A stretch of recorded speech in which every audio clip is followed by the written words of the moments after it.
"Read it again," the Duke of Farringdon said. "The part where she is to be put out of the parish." Mr. Ephraim Slade turned the sheet toward the branch of candles and found his place. He had a lawyer's voice, dry as pounce, and he read the way a surgeon cuts, cleanly and without any wish to linger.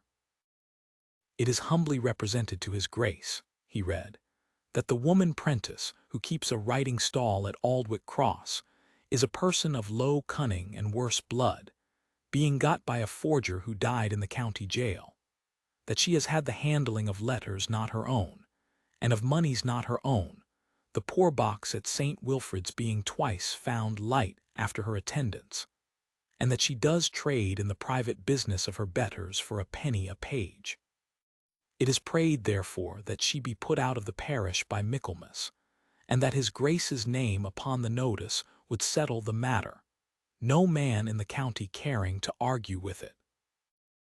The last clause sat in the room like a dropped glove.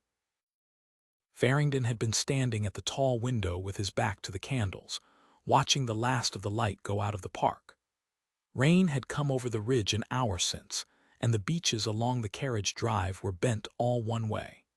He had been 11 days at the Chase after 5 years away, and in 11 days he had learned that the roof of the tithe barn leaked, that his own bed smelled of camphor, and that the county had decided in his absence exactly who he was. "No man in the county caring to argue with it," he repeated. "Somebody has taken my measure. Somebody has flattered you, your grace, which is cheaper. It is the same trade." He turned. "Give it here." The letter was written on good paper, better paper than the hand deserved. No, that was wrong, and he saw the wrongness of it at once. The hand was very good. It was a round, upright, patient hand, every letter finished, the lines ruled true without a rule, the descenders all of a length like a paling fence. It was the hand of somebody who had been taught by copying, and had gone on copying after the teaching stopped. There was not a blot on it anywhere. Whoever had written it slowly, and had not hurried at the ugly parts. He read it through twice himself, and then he did what Slade had not done, which was to look at the foot of the page. Below the last line there was a cross in ink, thick and dug into the paper, and beside the cross, in that same patient hand, Elias Dando, his mark, he not having his letters. And below that, smaller, set close against the edge of the sheet, where a modest person would put a thing they were not ashamed of. Written at his asking, word for word as given, by D. Prentice, copyist, Aldwych Cross. Farringdon stood very still. "Slade, your grace, the woman who is to be driven out of this parish by Michaelmas." "Yes. She wrote the letter asking me to do it." Slade came round the desk and took the sheet and held it up, and for the first time in 11 days the Duke had the small pleasure of seeing his man of business look surprised. "She assigned her own name to her own ruin," Slade said, "in a clerkly hand, with the date, Tuesday last. Your Grace, that is either the most honest thing I have met with in 30 years of the law, or the most cunning." "Yes," Farringdon said, "that is the difficulty, isn't it?" He took the letter back. He did not fold it. He carried it to the candles and held it so the flame stood behind the paper, and looked at the way the strokes lay, and thought about a hand that could write the words worse blood and forger and put no pressure into them at all. Outside, the rain went along the terrace in a long hiss. "There is a stall at Aldwych Cross," he said. "On what day is the market?" "Thursday, your grace, tomorrow, but if your grace means to go there." "I do." "Then permit me to observe that half the county will be at Aldwych Cross tomorrow, and that a duke who goes in person to look at a market stall will be understood to be doing one of two things, neither of which will do you any good." "And what are those?" "Buying," said Slade, "or forgiving?" Farringdon put the letter inside his coat. "Then they may guess," he said. "They have had 5 years' practice." The market at Aldwych Cross was held in the square between the church and the corn hall, and on a wet Thursday in late September it smelled of pressed apples, wet wool, tar, and the hot fat of a stall selling fried things to men who had walked in from the hills. There were geese in wicker crates for the Michaelmas trade, hissing at boots. There were 3 carts of hop poles. There was a man with a table of second-hand boots arranged largest to smallest, like a family. Farringdon came in on foot from the Aldwych road with his hat down and his collar up and no groom behind him, and got as far as the horse trough before he was recognized, and after that he moved through the market the way a stone moves through wheat. It parted. It did not exactly bow. He heard his own name go along ahead of him at the speed of gossip, which is faster than a horse, and he heard, twice, the same 3 words hurried under a woman's breath.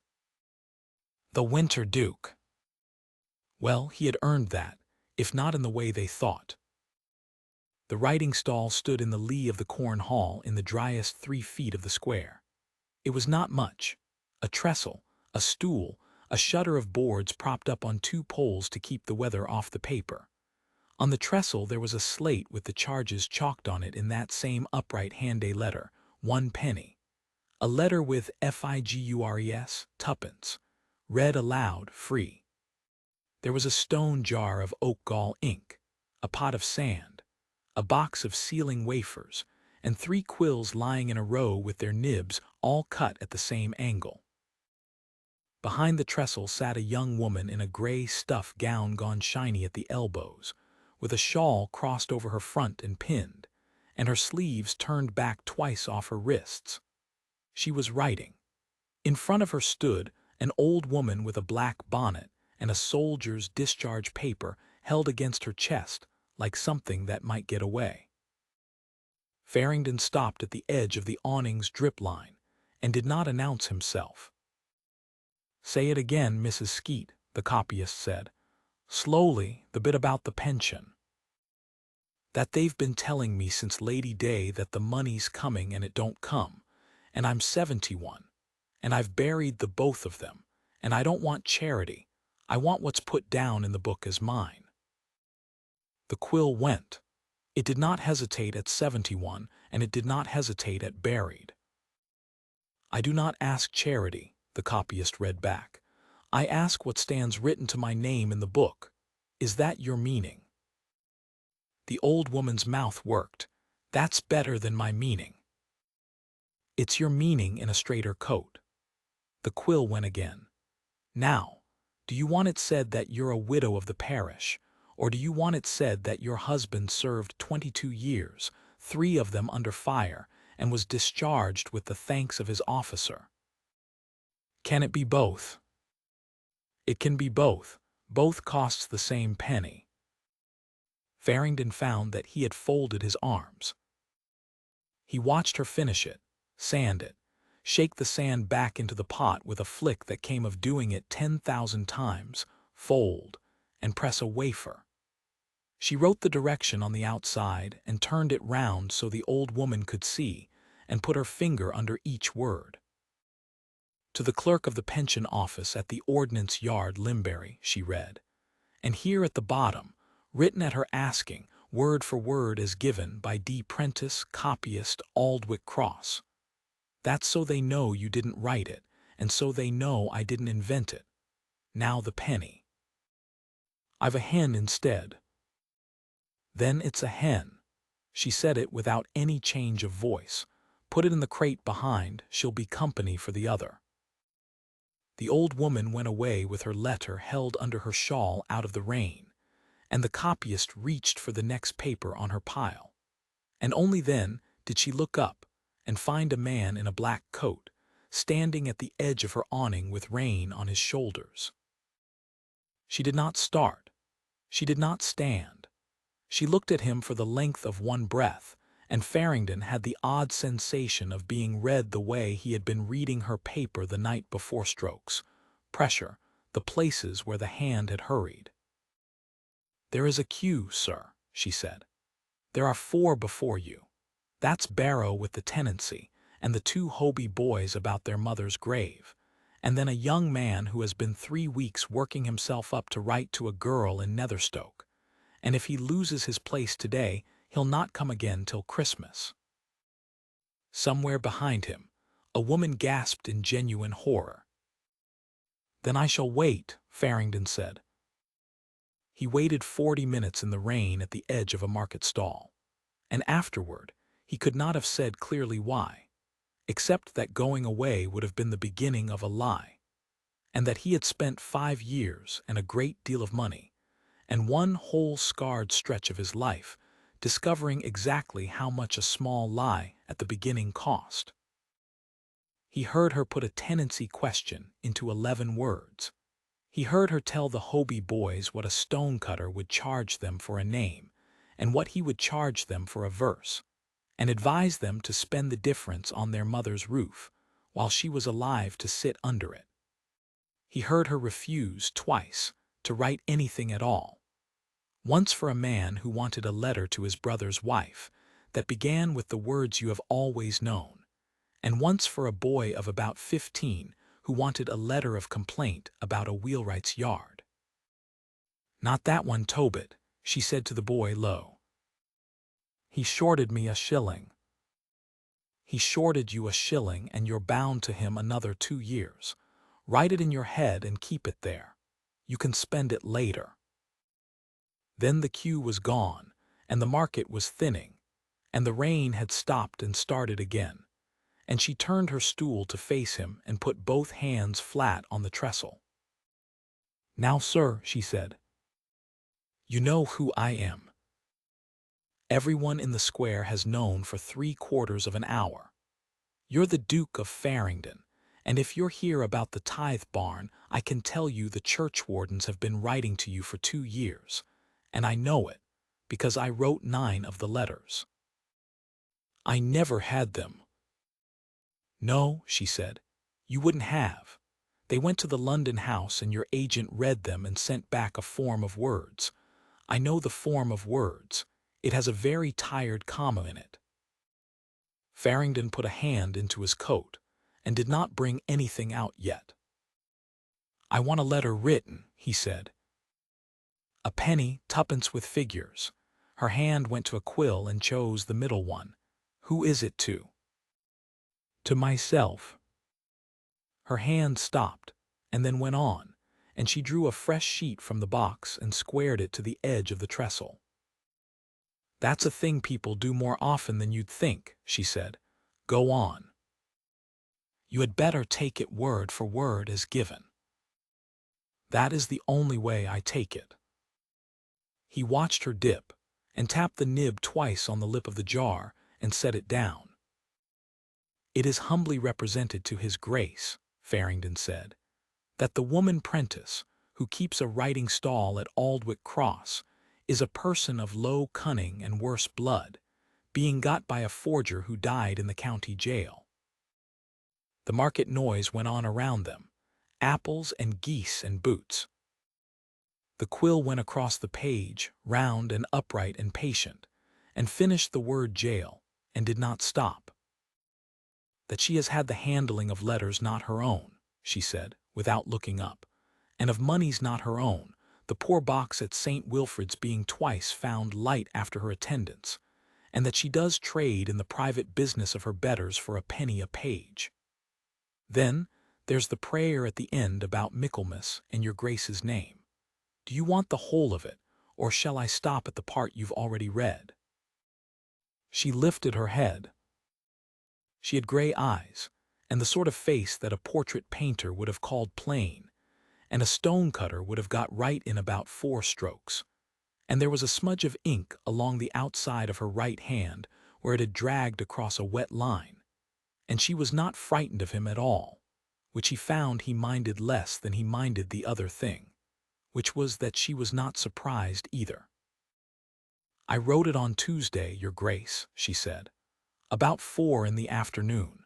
It was the 12th letter of the day, and it wanted 2 candles because the light went. If you've lost your copy, I can write you another, It's a penny, the same as anybody's." The rain came off the edge of the awning, in a thin, bright line between them. "You knew what you were writing," Farringdon said. "Word for word as given. You wrote out your own destruction, and signed your name under it, and dated it, and folded it, and sealed it, and handed it back to the man who paid you the penny." "Yes." "Why?" D. Prentice, copyist of Aldwick Cross, laid the quill down in its exact place in the row of 3, and looked at him with an expression he would spend a great deal of the following month trying to name. "Because if I only write the letters I like," she said, "then a penny buys my opinion, and there isn't a soul in this parish who can afford that." She reached out and turned the sheet round so it faced him, the ink still wet and shining. "Now, that's a penny, your grace, or a hen." He paid her the penny. It seemed to him afterward the only sensible thing he had done all day. "Who dictated it?" he asked. "Elias Dando. It says so at the foot." "Dando is a groom. Dando has never had a thought in his life that cost more than 6pence, and that letter cost somebody a great deal more than 6pence." "Then your grace knows more about it than I do." "You know who sent him." "I know nothing at all about who sent him," she said, "and if I did, I would not tell you, and you may take that as insolence if you like, but it is only the same rule turned the other way about. A man's business is his own when he comes to this trestle. It is his own on Tuesday, and it is still his own when a duke asks on Thursday.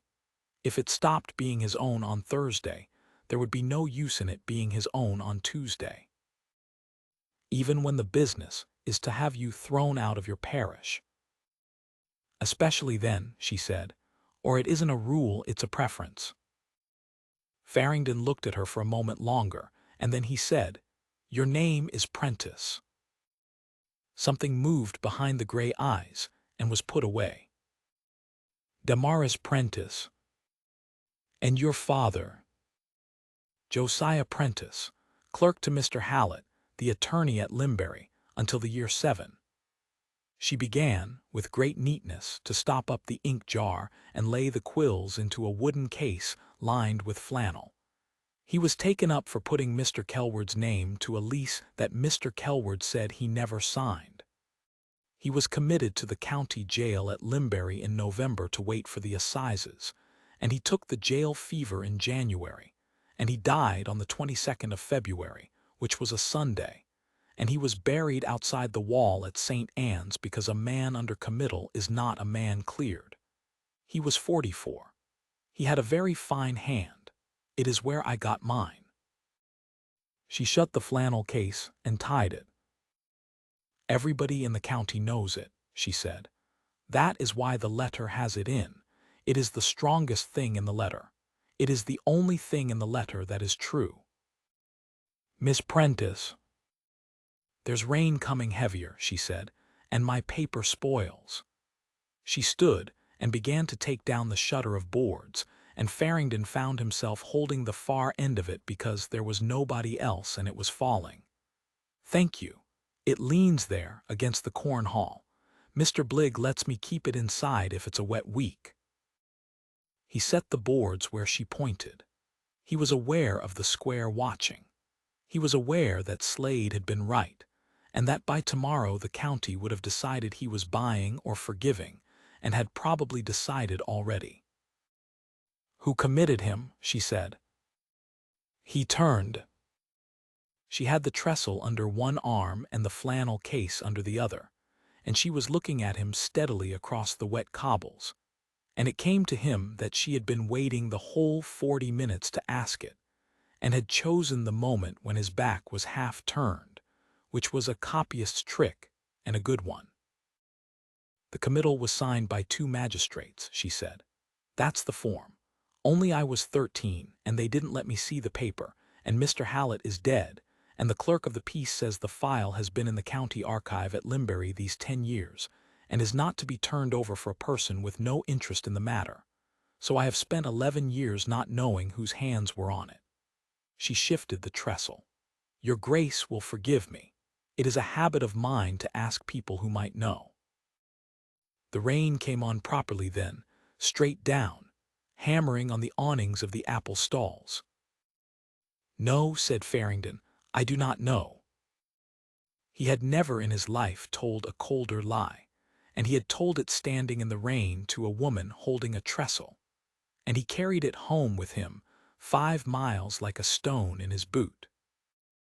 Because he did know.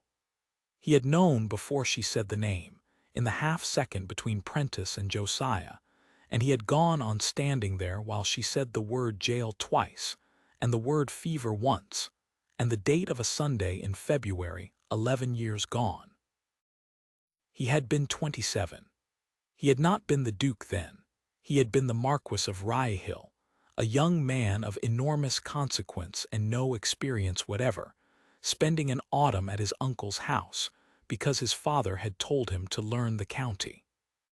And the county, in the person of a stout, kind, hurried magistrate named Sir Holly's Vane, had put a paper in front of him at 8 o'clock in the evening in a room full of candles, and said, "We want a second name to it, my lord. It's a plain case. The man's own employer swears to it, and a committal wants two." He had read the paper. He remembered reading it. He remembered that it was a good paper, dry and short, and that everything in it fitted, and that the clerk had been standing at his elbow with the sand, and that there had been a supper waiting. He had signed his name. He had learned, 4 years later and by accident, from a dying land agent's rambling in a house he had no business being in, that the hand on the lease had not been Josiah Prentice's at all, that it had been copied by a man who could copy anything, who had needed one summer's rents to cover a hole of his own making, and who had known perfectly well which clerk would be blamed for it. By then Prentice had been in the ground 4 years.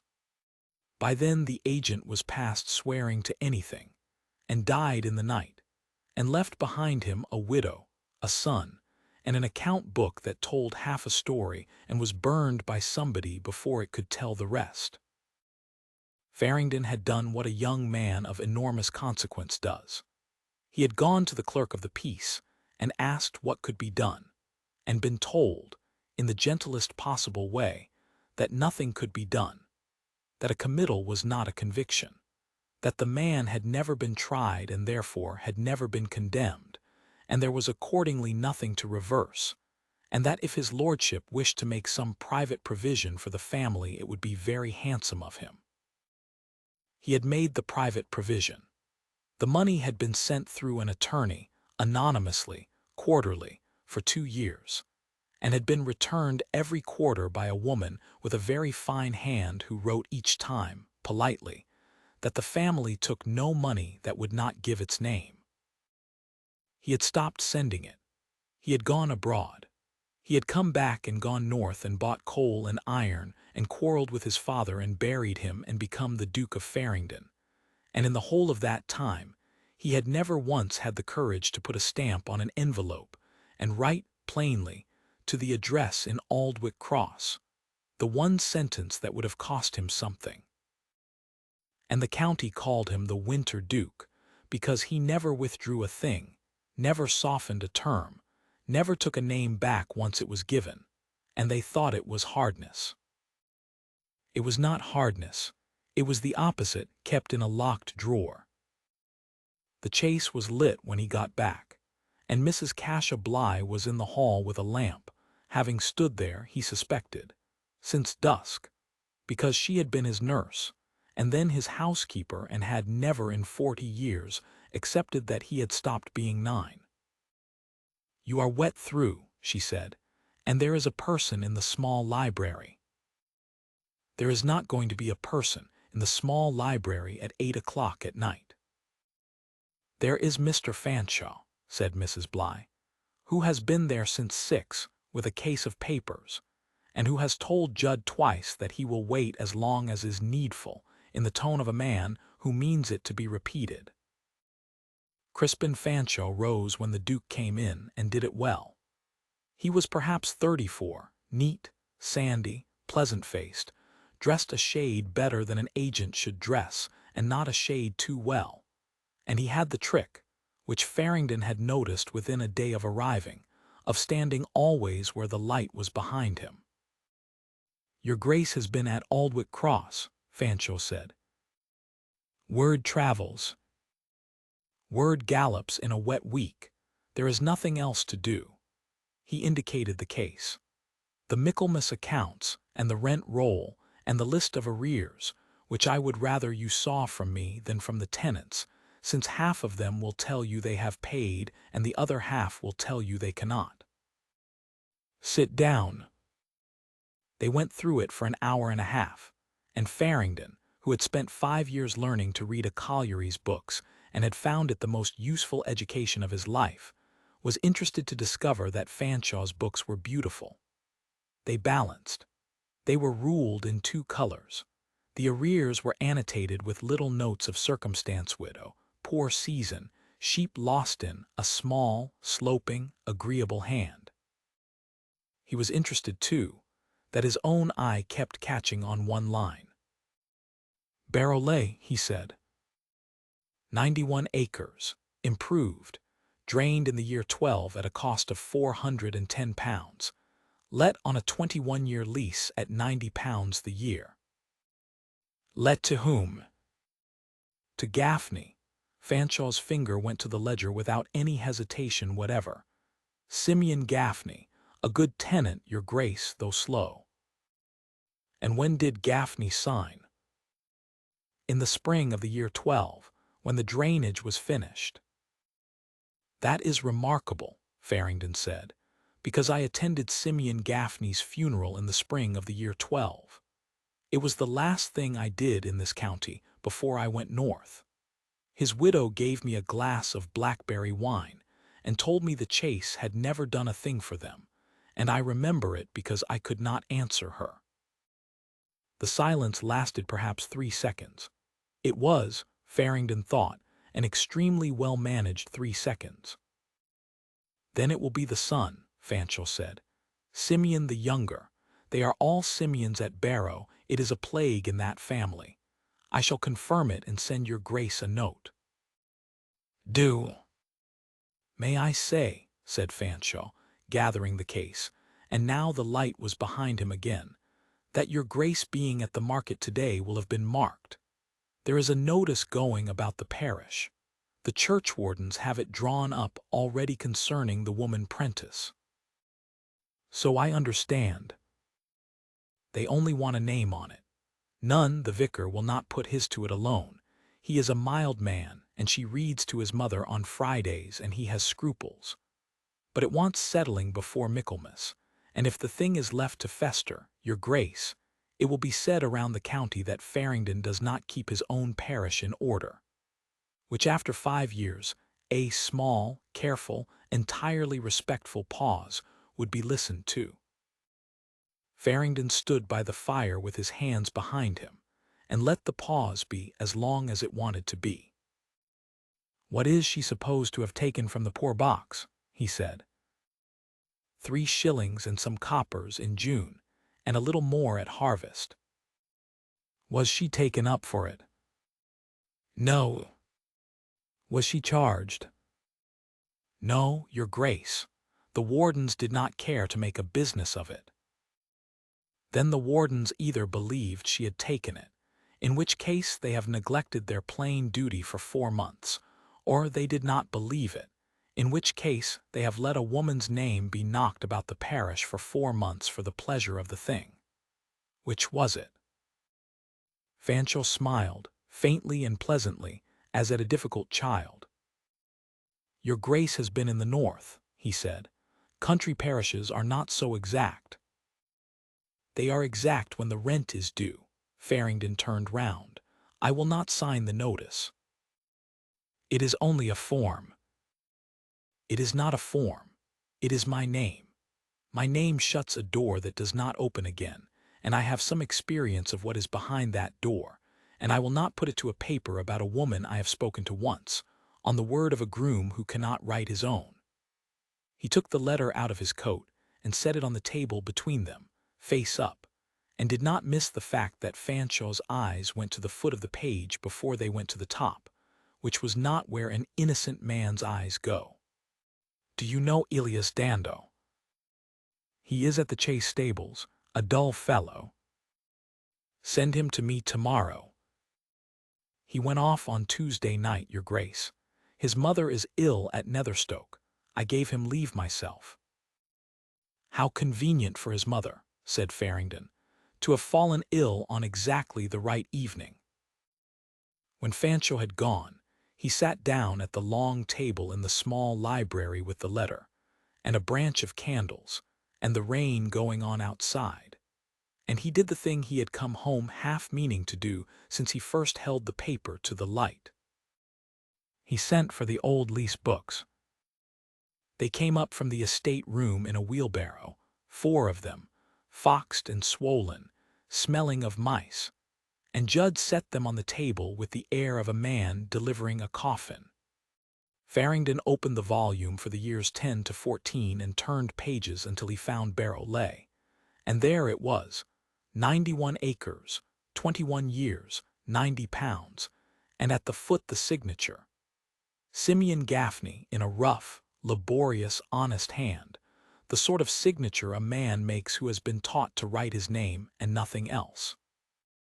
He looked at it for a long time. Then he turned back through the book to the leases of the year 7 and found 3 signed by tenants of the same class, and laid them side by side, and looked from one to another, and could tell nothing at all. Ink was ink. Letters were letters. He had a good eye for a seam of coal and a bad account, and none whatever for this. The candles burned down an inch. He thought about a young man with a supper waiting, signing his name at the bottom of a good, dry, short paper in a room full of light, because everything in it fitted. He thought about a woman turning a sheet round on a wet trestle so it faced him, the ink still shining. Somewhere in the house, a clock struck 1, and Farringdon reached for a pen and drew a sheet toward him, and wrote, in a hand that was nothing like patient: "Miss Prentice the Duke of Farringdon requires 4 days' work of a copyist, at the Chase, at the rate of 2 shillings the day, the work being the fair copying of certain lease books of the years 5 to 14. It is honest work, and it is offered without any condition whatsoever. Answer by the bearer. F." He read it over. Then he took a fresh sheet and wrote it again without the word requires, and sanded it and sealed it, and rang for a man to take it at first light. She came on the Monday, on foot, 5 miles, in pattens, carrying a canvas bag and a wooden case, and she was in the library with her sleeves turned back, and a page of the year 5 copied out before Farringdon came down. He stood in the doorway a moment and watched her work. She had moved the small table to the north window without asking anybody's leave, because the north light was steady, and she had put a folded rag under the leg that was short. She wrote for perhaps 2 minutes at a time, and then stopped and flexed her right hand twice and went on. "You did not take the cart," he said. "There wasn't a cart offered, your grace. There was a man on a horse with a letter, and I don't get up behind strangers." She did not look round. "Also, the road by the mill is quicker on foot. Your bridge has been down 11 months. "It has. "Your grace, everything here has been down 11 months, or 2 years, or 5. She sanded the page. "There's a tone of voice people use about the Chase. It's the tone they use about a house where somebody's ill." Farringdon came into the room. There was a rule he had made for himself in the small hours, which was that he would not manage her, that whatever else this was, it would not be another paper signed at 8 in the evening because everything fitted. "You have not asked me why I want the lease books copied," he said. "No. Are you not curious?" "Violently," said Damaris Prentice. "But you're paying 2 shillings a day, and curiosity's free at the trestle and dear in a great house, and I've a brother apprenticed and a rent to find."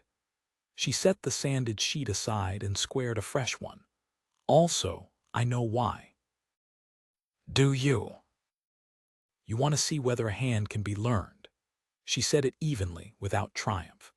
"You've had 4 books brought up out of a damp room and set on a table, and you've looked at them yourself at 1 in the morning. There's a candle burnt out on the sill and the tallows run onto the year 12, and you found you couldn't read them. Not the words, the hands.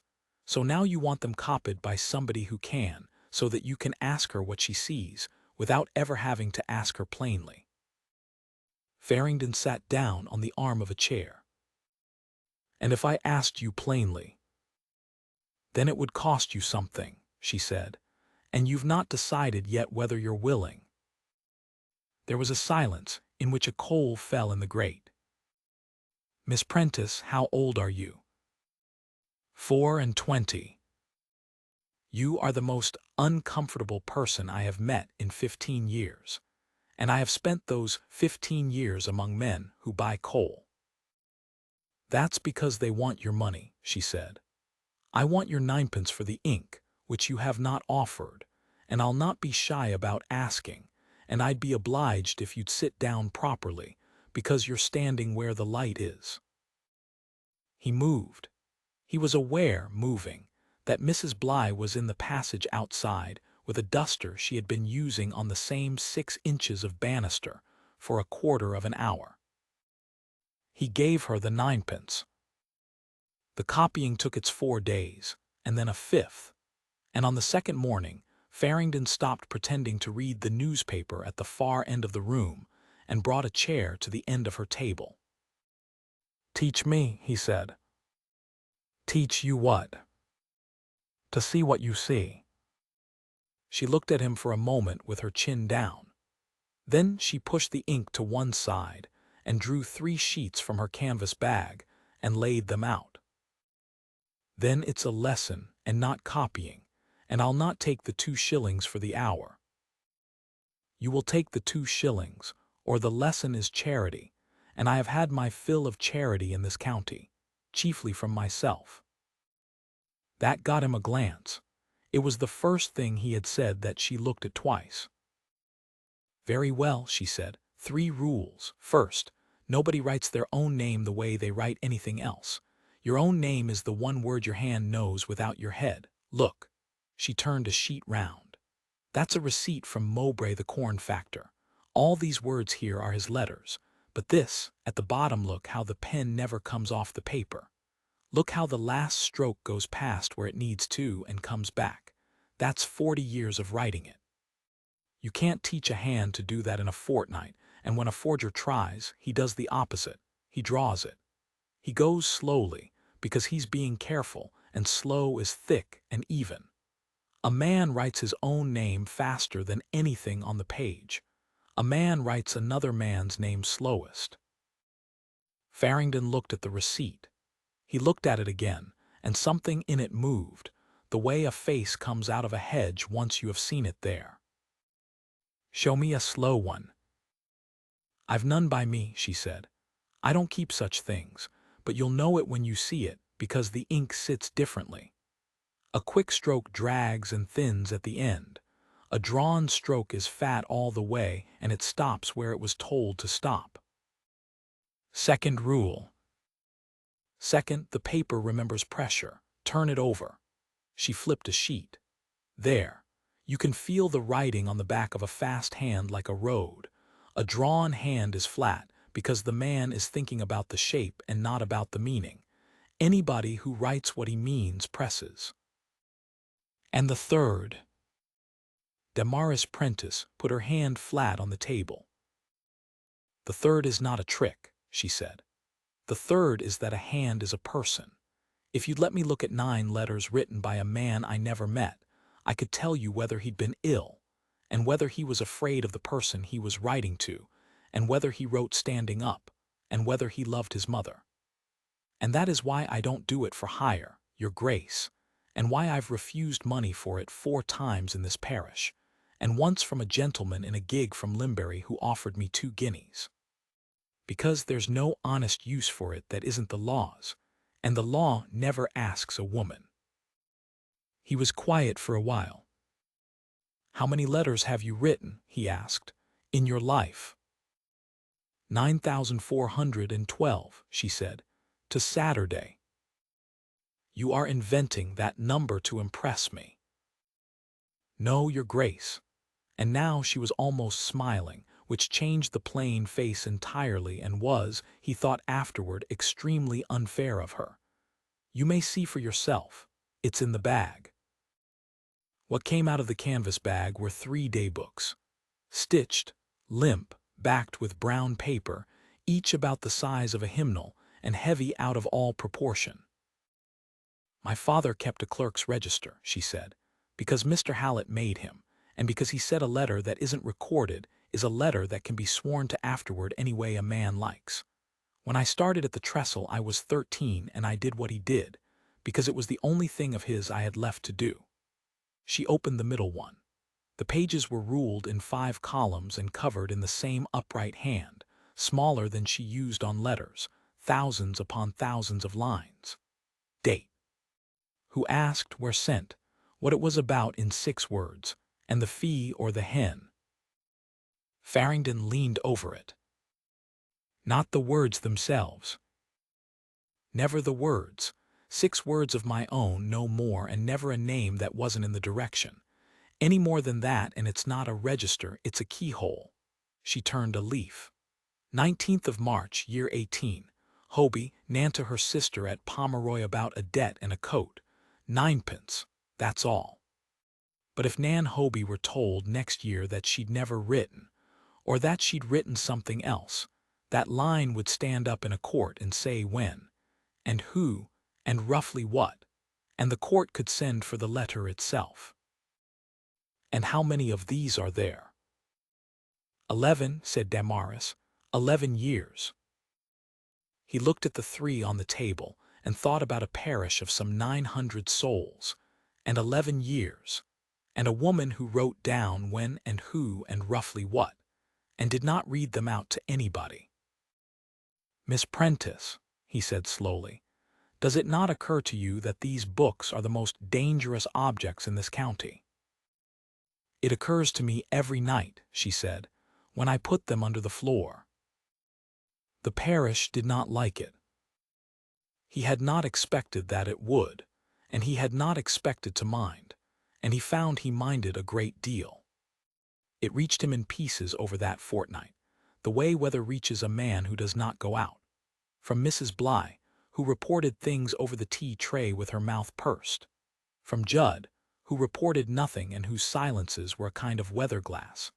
And once, directly, from the Reverend Sela's nun, who came up to the Chase on a Tuesday, sat on the edge of a chair, drank 2 cups of tea, and finally said, in the voice of a man walking on a frozen pond, Your Grace, it is being said that she goes up to the great house. She does. She is employed there. At 2 shillings a day, which I am told is a shilling more than the parish pays a woman for a day of laundry, and I am also told that this is remarked upon. It is remarked upon. Mr. Nunn, has she ever taken anything from your poor box? The vicar put his cup down and looked, for a moment, ill. There is no evidence that she has. That is not the question I asked. No, said Nunn. She has not. The box was light in June because I lent 4 shillings out of it to a man whose cow died, and he has been paying it back in pennies, and I was ashamed to say so before the wardens, because it was irregular, and because Mr. Fanshawe was in the vestry when the count was made and said he stopped. Said what? Said that it was a pity so many people had the handling of it. Farringdon set down his own cup with great care. Write that down, he said. The 4 shillings, the cow, the pennies, the date, sign it, give it to me. Your Grace, if I put my name to a paper against Mr. Fanshawe. You will not be putting your name to a paper against anybody. You will be putting it to a paper about a cow. He rang the bell. "Judd will bring you pen and ink. I am told there is a copyist in the north window who could do it in half the time, but I would rather it were in your hand, Mr. Nunn, because your hand is honest and slow, and I have lately learned what that means." The vicar wrote it. His hand was honest and slow. But the parish went on, all the same in the way of parishes. Somebody chalked a word on the shutter boards where they leaned against the corn hall. Somebody put a dead crow in the crate where the hen lived. On the Thursday, when Farringdon rode down to the market, openly this time, on a gray horse, with a groom, having decided that half measures were the most expensive of all, he found the trestle standing but the queue 3 deep in whispers, and a knot of women by the apple stalls with their backs turned in a particular way that women have. He also found a boy of about 15 standing at the corner of the stall, with a wheelwright's shave hook in his fist and a great deal of trouble in his face, and he understood in one glance that this was the Tobit who had been shorted a shilling. "Put it in your apron," Farringdon said. The boy looked up at him with his sister's gray eyes, and his jaw set. "They chalked our name. They chalked a word. Words wash off. A boy of 15 with iron in his hand does not wash off, and this parish would very much like your sister to have a brother in the lockup by Michaelmas, because it would save them the trouble of arguing with her." He held the boy's eyes. "You may hate me instead if it helps. I have room." Tobit Prentice put the shave hook in his apron slowly, and went off across the square without a word, and Damaris, who had heard every syllable of it and had gone on writing, said, without looking up, "That was well done, and I'll thank you for it once, and never again, because if I make a habit of thanking you the parish will say I'm bought." "Miss Prentice." "Your Grace." "Give me the books." The quill stopped. "I have a strong room," he said, "with a door of iron and a lock made in Birmingham, and a man who sleeps across the passage from it, and I am telling you now plainly, as you said I should have to, that there is a thing going on in this parish that I do not yet understand, and that when men of that sort begin to be frightened, the first thing they burn is paper. Under your floor is not good enough. Under your floor is 3 inches of deal and a woman sleeping over it." She looked at him a long moment. Then she reached under the trestle and brought up the canvas bag. "10 of them," she said, and set them in his hands one at a time so that the weight came slowly. "You'll have them signed for." "Signed for?" "Written and signed and dated by both of us, your Grace, and a copy each, or I don't hand over another soul's business on a market square on a Thursday." She was already drawing the sheet toward her. "Received of D. Prentice, copyist, 10-day books, the years 8 to 18 inclusive." "You said 11. Damaris finished the line, sanded it, and turned it round for him to sign. "The 11th is the year 7, she said, "which is the year I was 13 and my father died, and it's the only thing I have in his hand as well as mine, and that one stays under my floor." The invitation to Marchbank Priors had been on his desk for 9 days, and Mrs. Bligh had moved it 3 times to the top of the pile, which in her language was a shout. "Lady Verena Marchbank," she said, "has asked you 4 times since June, your Grace, and has been refused 4 times, and there is a limit to the number of times a woman of that description may be refused before she decides what it means." "And what will she decide it means?" "That you have somebody else in your eye," said Mrs. Bligh comfortably, "which she will find out to be true, and then God help us all. Go and eat her soup. It costs less than the alternative." So he went, and it cost more. Marchbank Priors was a long, cold, handsome house 8 miles east, with a great deal of silver and a good cook, and a fire that never quite reached the second half of the room. Lady Verena was a straight-backed woman of 60, with a hard, intelligent face, and the flat voice of somebody who has been managing a difficult estate on a widow's jointure for 20 years. Her daughter, Miss Selina Marchbank, was 19, pretty, silent, and had a way of looking at the door. There were 14 at table. Farringdon sat at Lady Verena's right and answered questions about the north for 3/4 of an hour, and was aware, all that time, of a mild-faced curate at the far end named Mr. Peter Ray, who had been placed as far from Miss Marchbank as the table permitted, which told him everything about that house in one glance. It was between the removes that Lady Verena said, "I have had a note about you. I am told the county has had several. This one had no name to it, which I dislike, and it was left in my hall, which I dislike more." She turned her glass by the stem. "It informed me that Farringdon has taken up a market copyist at 2 shillings a day, that she is the daughter of a forger, and that I might wish to consider the matter before I asked you to my table again. It was written in a very careful hand, and it was 300 words long. Nobody writes 300 careful words out of concern for my table, Duke. What have you done to somebody?" Farringdon set down his knife. "Have you the note still?" "I burned it," said Lady Verena, "and I have regretted it since, because I have been 30 years in this county, and I have never known an anonymous letter to be about the thing it says it is about." She looked down the table. "You may make what use of that you like."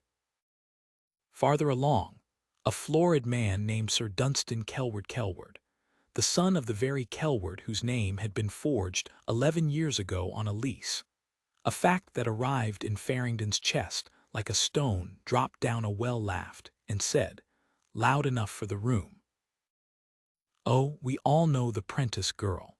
She writes the whole parish's grievances for a penny.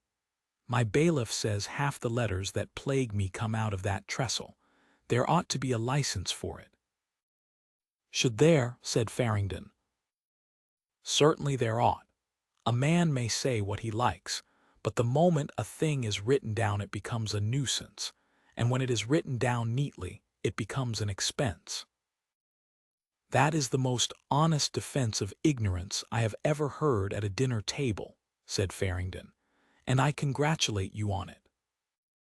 The table went very quiet.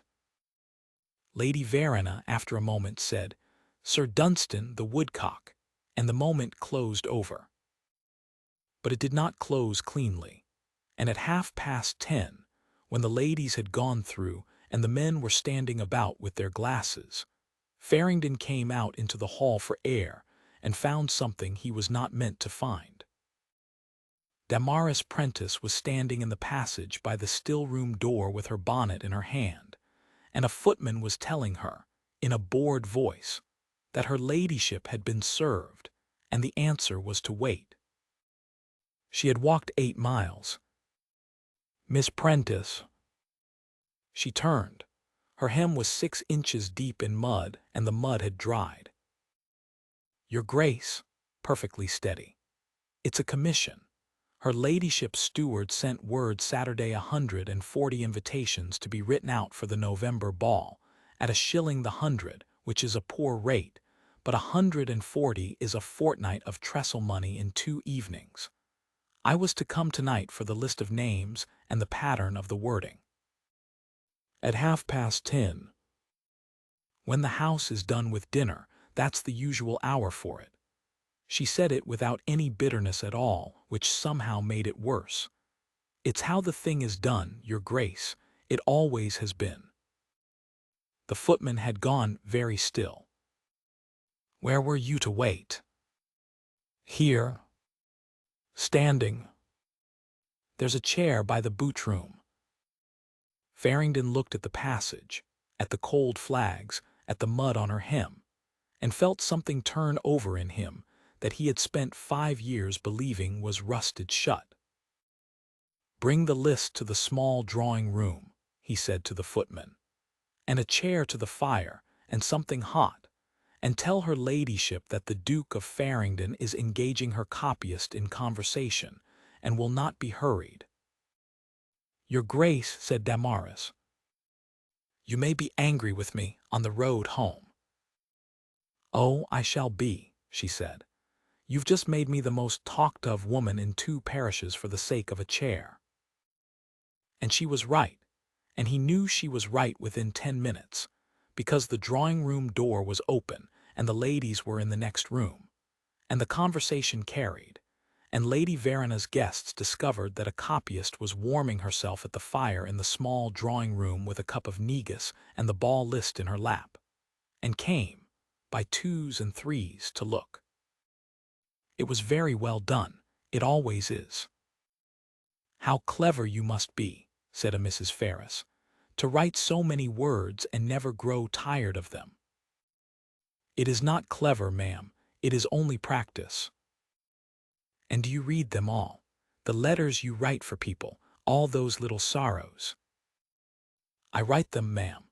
Reading and writing are different trades." "But the temptation," said another, delighted. "The things you must know." "I know that the coach from Limbury goes at 7, said Damaris, "and that 1 the 100 is the rate her ladyship's steward offered, and that if I take much longer over this list, I shall miss the dry part of the road. If any lady here would like her hand read, I am afraid I do not do it. And if any lady here would like a letter written that she does not care to write herself, the charge is a penny, and my name goes at the foot of it, so it would be poor value." There was a silence of the kind that comes just before a room decides to be cruel. And into it quietly, Miss Selina Marchbanks said, "You wrote for my old nurse when she was dying. She could not hold a pen and she would not have the chaplain." Damaris looked up. "Mrs. Enderby, at the lodge in February." "You remember." 22nd of February, said Damaris, "which is a date I remember for another reason. She sent to her son in Bristol, and to a woman in Yorkshire she had not written to in 40 years, and she made me put in about the yellow bowl, and I did not understand it, and she laughed." Selina Marchbanks' chin came up, and her eyes were bright, and she said, "To the whole room and to nobody." "She left the yellow bowl to that woman in her will. It was the only thing she owned that anybody wanted." She turned. "Mamma, the list is done, and the road is bad, and I think the carriage should take Miss Prentice home." Lady Verana Marchbank looked at her daughter as though a piece of furniture had spoken. Then she looked at the Duke of Farringdon, who was standing by the mantelpiece and had not said a word for 4 minutes, and something in her hard, intelligent face shifted very slightly, like a wall settling. "The carriage," she said, "at 11. Selina, come and sit by me." Riding home behind the Marchbank carriage in the dark, with the lamps swinging on the bad road and his horse picking its way, Farringdon made up his mind about several things at once, which was not his habit, and which he mistrusted even as he did it.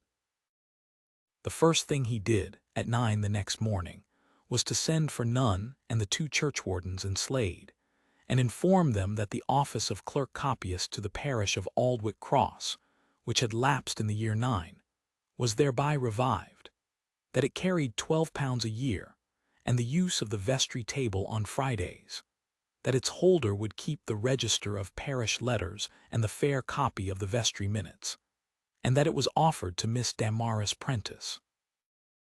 "Your Grace," said the senior warden, whose name was Peake and who had a face like a fist, "we've a notice going about." "I know. There'd be talk." "There is talk. This is how one changes the subject." Farringdon put his hands on the back of a chair. "Mr. Peake, you counted the poor box in June. Was Mr. Fanshawe in the vestry when you counted it?" Peake's eyes moved. "He might have been." "Did he suggest that too many people had the handling of it?" "He may have said something of the sort." "Did he name her?" "He never named nobody," said Peake, with sudden unhappy heat. "That's the thing about him, your Grace. He never names nobody. He just says a thing and then it's said, and then you find you've been thinking it a fortnight and you can't remember whose thought it was. Farringdon nodded slowly. £12 a year, he said. Enter it in the minutes. She took the post. She took it after 2 days, and she took it with conditions written out and signed, which by then he had begun to expect and, more disturbingly, to enjoy.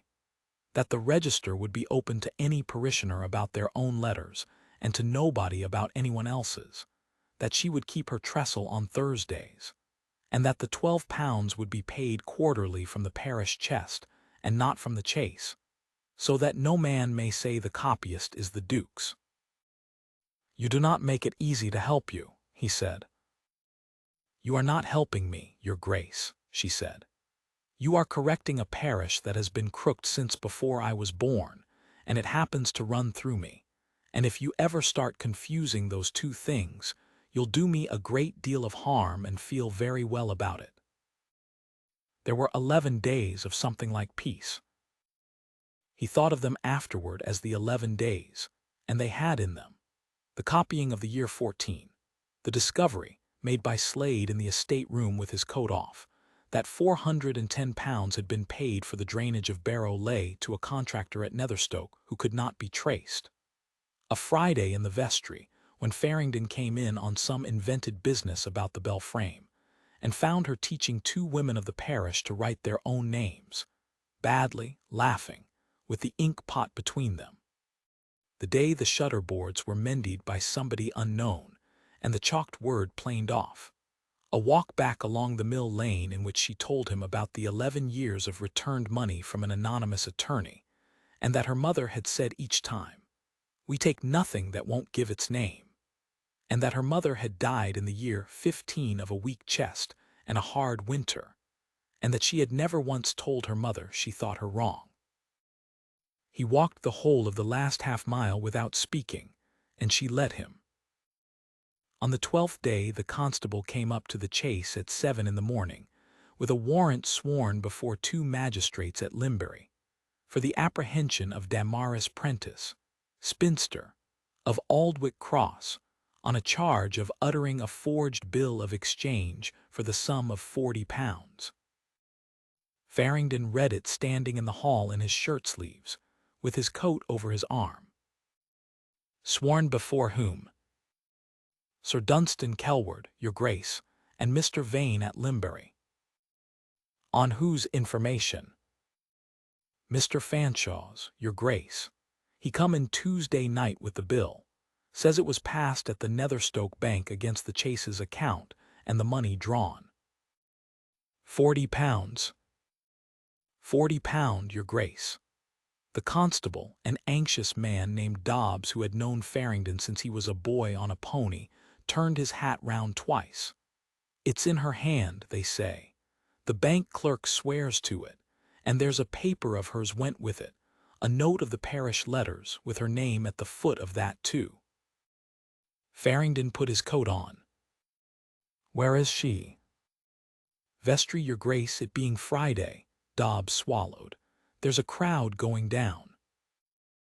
He was on the horse before the man had finished, and he took the mill lane, and the bridge was still down, and he put the grey at the water and got across, and he came into Aldwick Cross at 8:15 with the mud to his knees, and found the square full, and the vestry door open and Damaris Prentice standing in the middle of it with her sleeves turned back, and the parish register open on the table in front of her. She was not weeping, and she was not protesting. She was reading the warrant slowly, the way she read everything, and when Farringdon came through the crowd and into the doorway she looked up and said, quite clearly, so that the square could hear it, "Your Grace, look at the signature on the bill, not the words, the signature, and ask them to hold it up to the window." Dobbs held the bill of exchange up against the vestry window, and 40 or 50 people crowded into the doorway behind the Duke of Farringdon to look at a piece of paper. None of them could read. Farringdon could read it. It was for £40, drawn on the Chase's account at the Netherstoke Bank, dated the 9th, and across the foot of it, in a round, upright, patient hand, was written, D. Prentice, copyist, Aldwick Cross. His stomach went down like a dropped bucket. It was her hand. Any man in the county would have sworn to it. "Closer to the glass," said Damaris. The constable moved it. The autumn light came through the paper, and the writing showed dark, and something else showed too.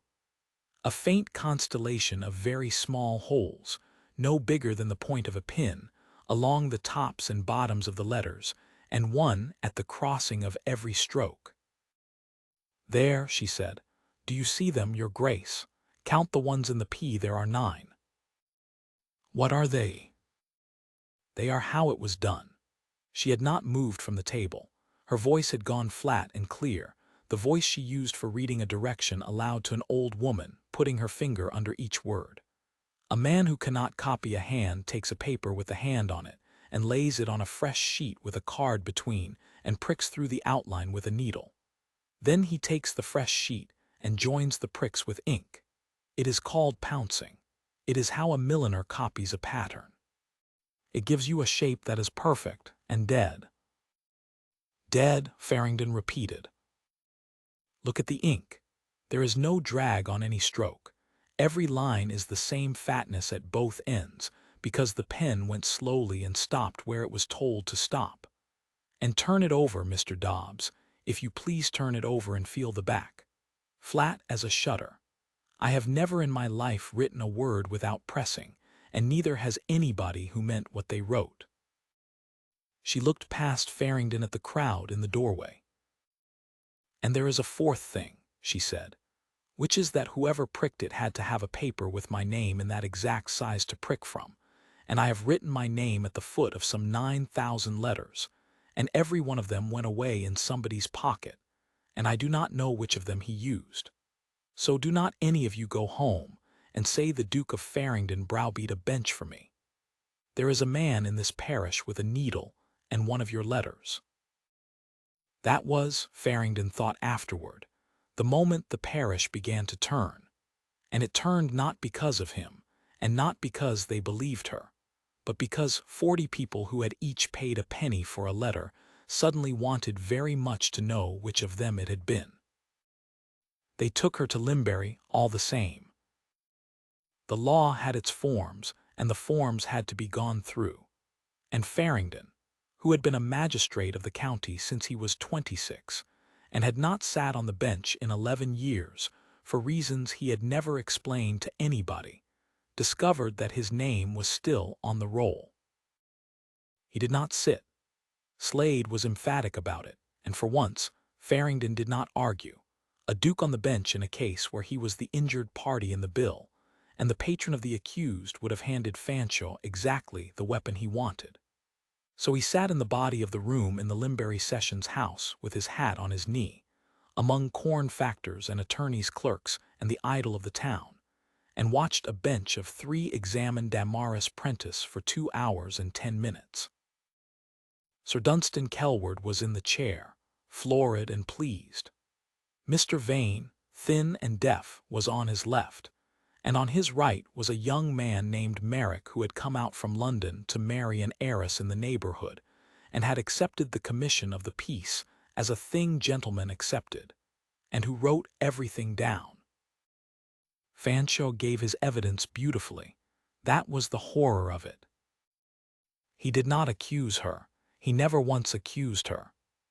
He stood with his hat under his arm, and explained with visible reluctance that the bill had been presented at Netherstoke on the 11th and honored, that he had discovered it in the course of the Michaelmas reckoning, and had been unwilling to believe it, that he had held it 3 days before laying the information, because he had hoped to find an innocent explanation, that Miss Prentice had had the run of the estate room and the library at the Chase for above a fortnight, at his Grace's kind direction, and that it was not for him to say more.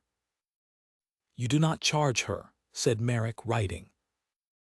"I lay the bill before the bench, sir, and the bank clerk swears the hand. What is charged is for better heads than mine." "He is very careful," said Slade in the Duke's ear. "He is very good," said Farringdon. The bank clerk swore the hand. He was a small, frightened man named Pettit who had taken £40 over a counter and given it out in notes to a person he described, under pressing, as a woman in a dark cloak with the hood up who did not speak above a murmur, and who might have been of any age between 20 and 50, and whom he had certainly not looked at, because he had looked at the paper, as a bank clerk should. "You did not see her face," said Merrick. "No, sir." "Then you swear the hand, and not the woman." "The hand's hers, sir. I'd know it anywhere. Half the letters that come into our bank from this side of the county are wrote by her." "Which," said Damaris Prentice from the rail, "is precisely why my hand is the safest hand in the county to steal." "You will speak when you are questioned," said Sir Dunstan. "I beg the bench's pardon." She was very quiet after that. She answered what she was asked, in as few words as would do. She had not been at Netherstoke on the 9th or the 11th. She had been at the vestry on the 9th from 10 till 3, which the vicar would swear to, and at her trestle on the 11th, which the whole market would swear to. And she gave the names of 9 people who had bought letters from her that day, in order, with the subject of each in 6 words. And Merrick's pen could not keep up, and he made her go back twice. "You have a great memory," he said. "I have a register, sir.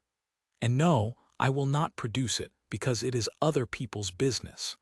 But if the bench requires it, it may be sent for, and I will point to the line, and the bench may read that line and no other." "That is not how a court takes a book," said Sir Dunstan. "Then that is not how the bench may have my book," said Damaris Prentice. There was a stir at that, and Farringdon, in the 3rd row, put his hand over his mouth for a moment, and found he was not entirely sure whether he wanted to shout at her or shake her hand. They did not commit her for trial. Merrick would not have it. Vane could not hear enough of it to be certain, and Kelward, who had wanted a committal by noon, found himself with a young colleague who kept saying mildly that the evidence went to a hand and not a person, and that the pinpricks the constable had described ought to be looked into by somebody who understood the art. So they adjourned it a fortnight for further examination, and admitted her to bail in the sum of £200, and Farringdon stood up in the body of the court and offered his recognizance, and Sir Dunstan Kelward said, in a voice that carried, "Your Grace is very good to the parish. It is remarked upon." "Yes," said Farringdon. "It has been remarked upon for a month, and remarked upon in an anonymous letter left in Lady Verena Marchbank's hall, and remarked upon in a letter delivered to me at the Chase, and the remarks are all in the same direction, and none of them are signed. Sir Dunstan, when a thing is said everywhere and written nowhere, that is not the voice of a county. That is one man with a purse." The room went absolutely still. He came out of the Sessions House into a wet street at 4 o'clock with his hat in his hand, and no clear notion of where he was going. And he was halfway to the inn before he understood what he was going to do, and stopped in the middle of the road, and turned round, and went back. Ephraim Slade found him in the Sessions House passage with his coat off, going through the case of papers. "Your Grace." "The letter." "Which letter?" "The first one." Farringdon had it. He held it up. "The one that came to me at the Chase on the 18th. They want a notice, Slade. That has been the whole of it from the first day. They want a printed notice on the church door with my name at the bottom, because my name shuts a door that does not open again. Everything else has been to make it easy for me to give them the notice." Slade looked at him, and then at the letter, and then, slowly, sat down on the bench along the wall. "Your Grace is going to give them the notice." "I am going to give them a notice." He was already looking about him. Where is the sessions clerk? I want a table and a pen that has been cut this year and 2 witnesses who are not in my pay. Fetch that young magistrate, Merrick, if he is still in the building, and fetch Dobbs and fetch her." They brought her from the room where the constable had put her, with her bonnet on and her hands folded, and she came into the clerk's room and stopped. The letter lay open on the table in the light of the window. Beside it were an inkstand and a pen and a shaker of sand. Merrick stood at one end of the table with his hands behind him, and Dobbs at the other, holding his hat. "Miss Prentice," said the Duke of Farringdon, "read the foot of that paper aloud." She came to the table. She read it in her flat, clear voice, the way she read a direction to an old woman. "Elias Dando, his mark, he not having his letters. Written at his asking, word for word as given, by D. Prentice, copyist, Aldwick Cross." "Is that your hand?" "It is." "Is that your name?" "It is." "Did you write every word above it?" "Word for word as given." "Do you withdraw any of it?" Damaris Prentice lifted her head. "No," she said. "It was said to me and I wrote it. If I take it back now, then nothing I ever wrote for anybody stands, and there are 9,000 of them, and some of them are all that certain people have." "Then stand where you are," said Farringdon, "and witness this." He picked up the pen. He had signed his name perhaps 200,000 times in his life, on leases and drafts and receipts, on the papers that bought a colliery, on his father's burial account, on a committal in a room full of candles at 8 in the evening with a supper waiting. He had signed it fast, because a man writes his own name faster than anything on the page. He wrote it slowly this time, and he pressed, and the pen went through into the blotting sheet beneath. Directly under the line that said by D. Prentice, copyist, Aldwick Cross, he wrote, "Read this day at Limbury and countersigned by me. Whatsoever falls upon the hand that wrote this paper falls upon mine. Farringdon."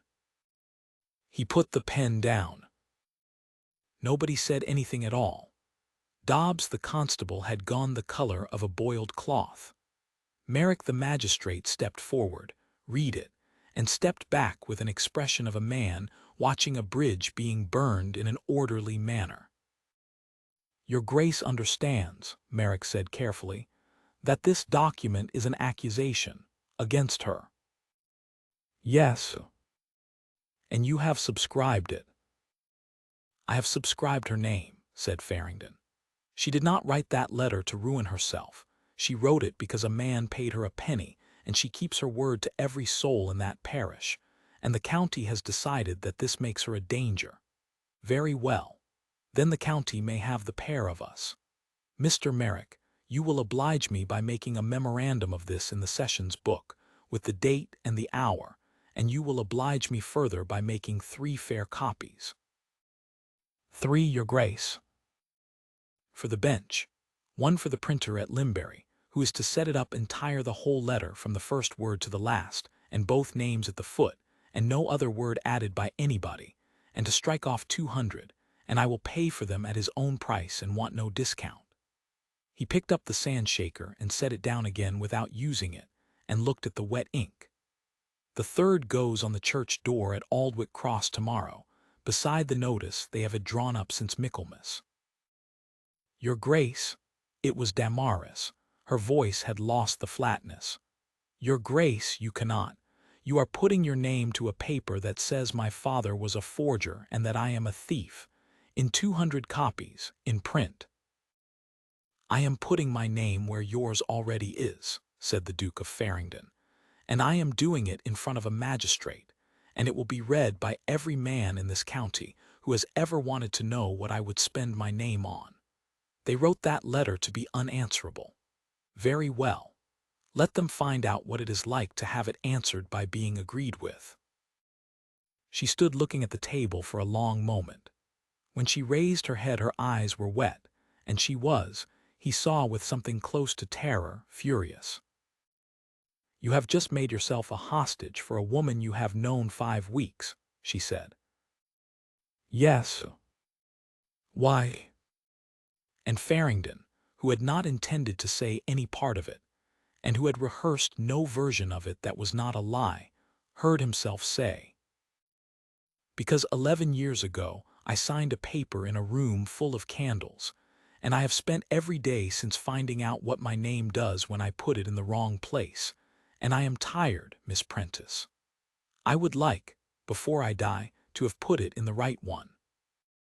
The printer at Limbury set it up in 3 days, and afterward said it was the strangest order he had taken in 40 years, and that he had made his boy read it back to him twice, in case there had been a mistake.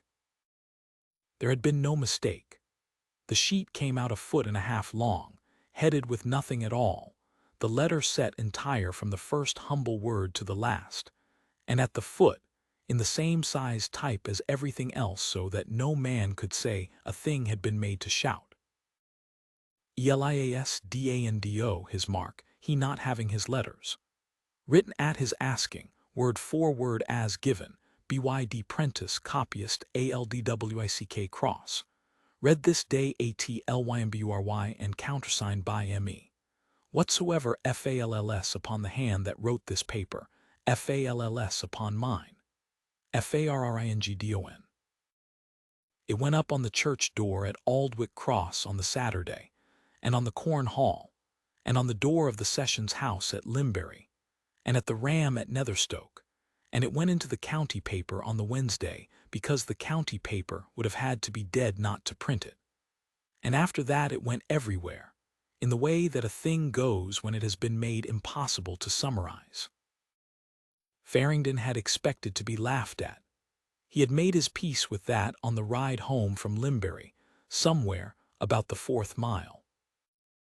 He had not expected the letters.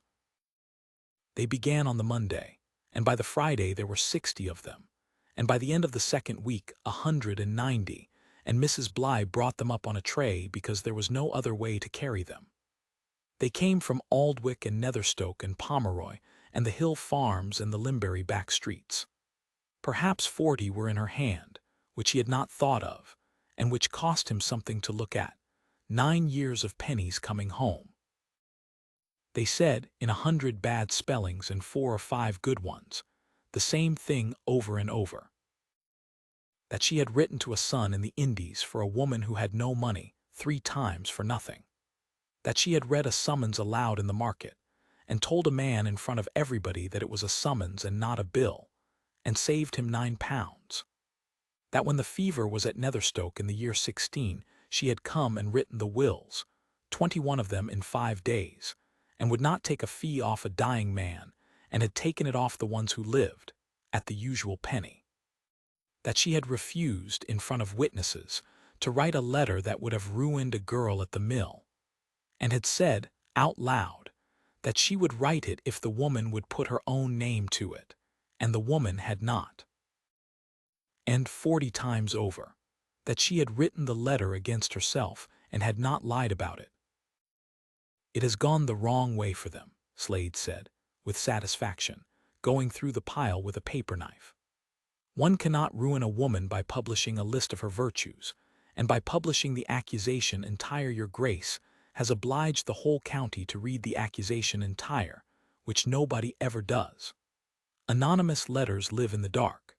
You have put a lamp on this one, and it turns out to be 6 inches long and got up by somebody who wants her out of the parish before Michaelmas." "Before quarter-day," said Farringdon. "Your Grace." "Michaelmas is quarter-day. The rents come in and the accounts are made up. Slade, why would a man want a woman with a memory out of this parish before the accounts are made up?" Slade laid down the paper knife. "I shall want the lease books back," he said, "and the receipts for the barrow lay drainage, and I shall want a fortnight, and I should very much like a lawyer's clerk from London who has never met anybody in this county." "Have 3. The pinholes did the rest, and it was the parish that found them. He had not ordered it, and could not have ordered it. It began at the trestle on the first Thursday after the notice went up, when a carter's wife came with a letter Damaris had written her in June, holding it out, and saying she wanted it looked at against the window, same as the constable done. And by 11 o'clock there were 30 people in a queue with their letters, and Damaris was holding each one up to the light of the Corn Hall window, and giving it back and saying, "No, my dear, that's clean, and next."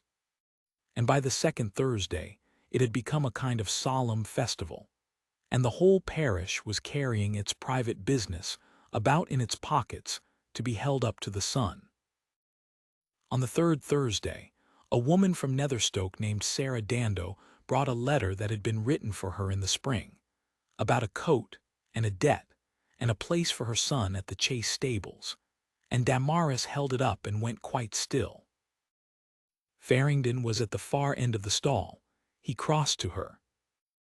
Along the tops and bottoms of the letters of the attestation at the foot, and one at the crossing of every stroke, there were pinholes.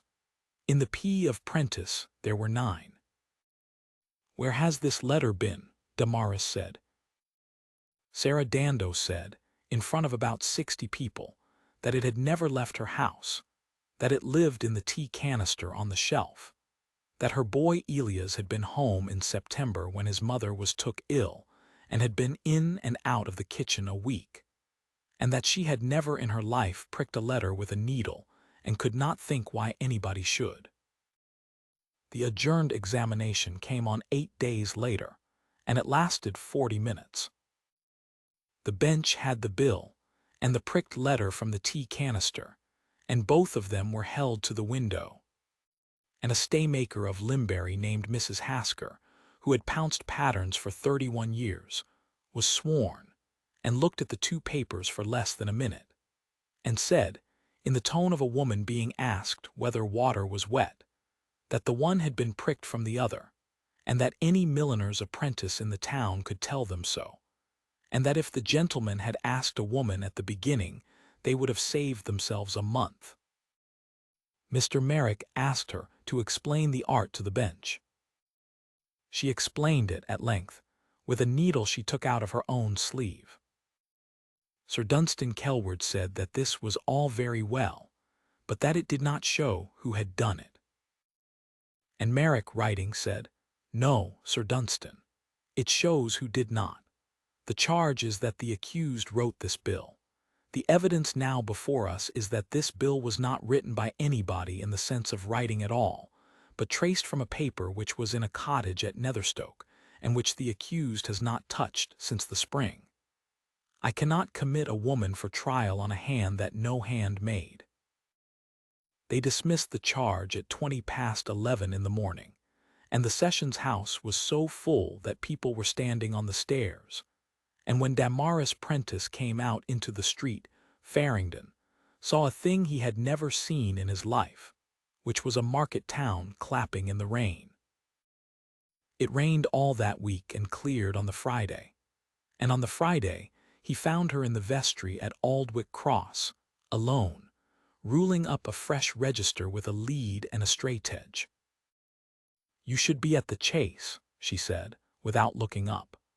"Mr. Slade has 3 London clerks in your estate room, and they have the face of men who have found something. They have found a great deal, and none of it will hold yet, and I am not going to talk to you about it, because if any part of it comes before a court, I will not have it said that I told you what to remember." He put his hat on the vestry table. "Miss Prentice." Something in his voice made her put the lead down. "I have come to say a thing badly," he said, "and I have made 2 attempts at it on the road, and both of them were speeches, so you will have it plain. I am 39. I have a house I do not like, and a title I did not want, and one friend, who is a lawyer, and I have spent 5 weeks discovering that I go down that Mill Lane on days when I have no business in this parish at all. I would like you to marry me." The vestry was very quiet. Somewhere in the church a rope creaked against the bell frame. Damaris Prentice sat down slowly on the vestry bench, which he had never once seen her do. "You've printed my name and yours on 200 sheets of paper," she said. "You needn't do more. That was enough.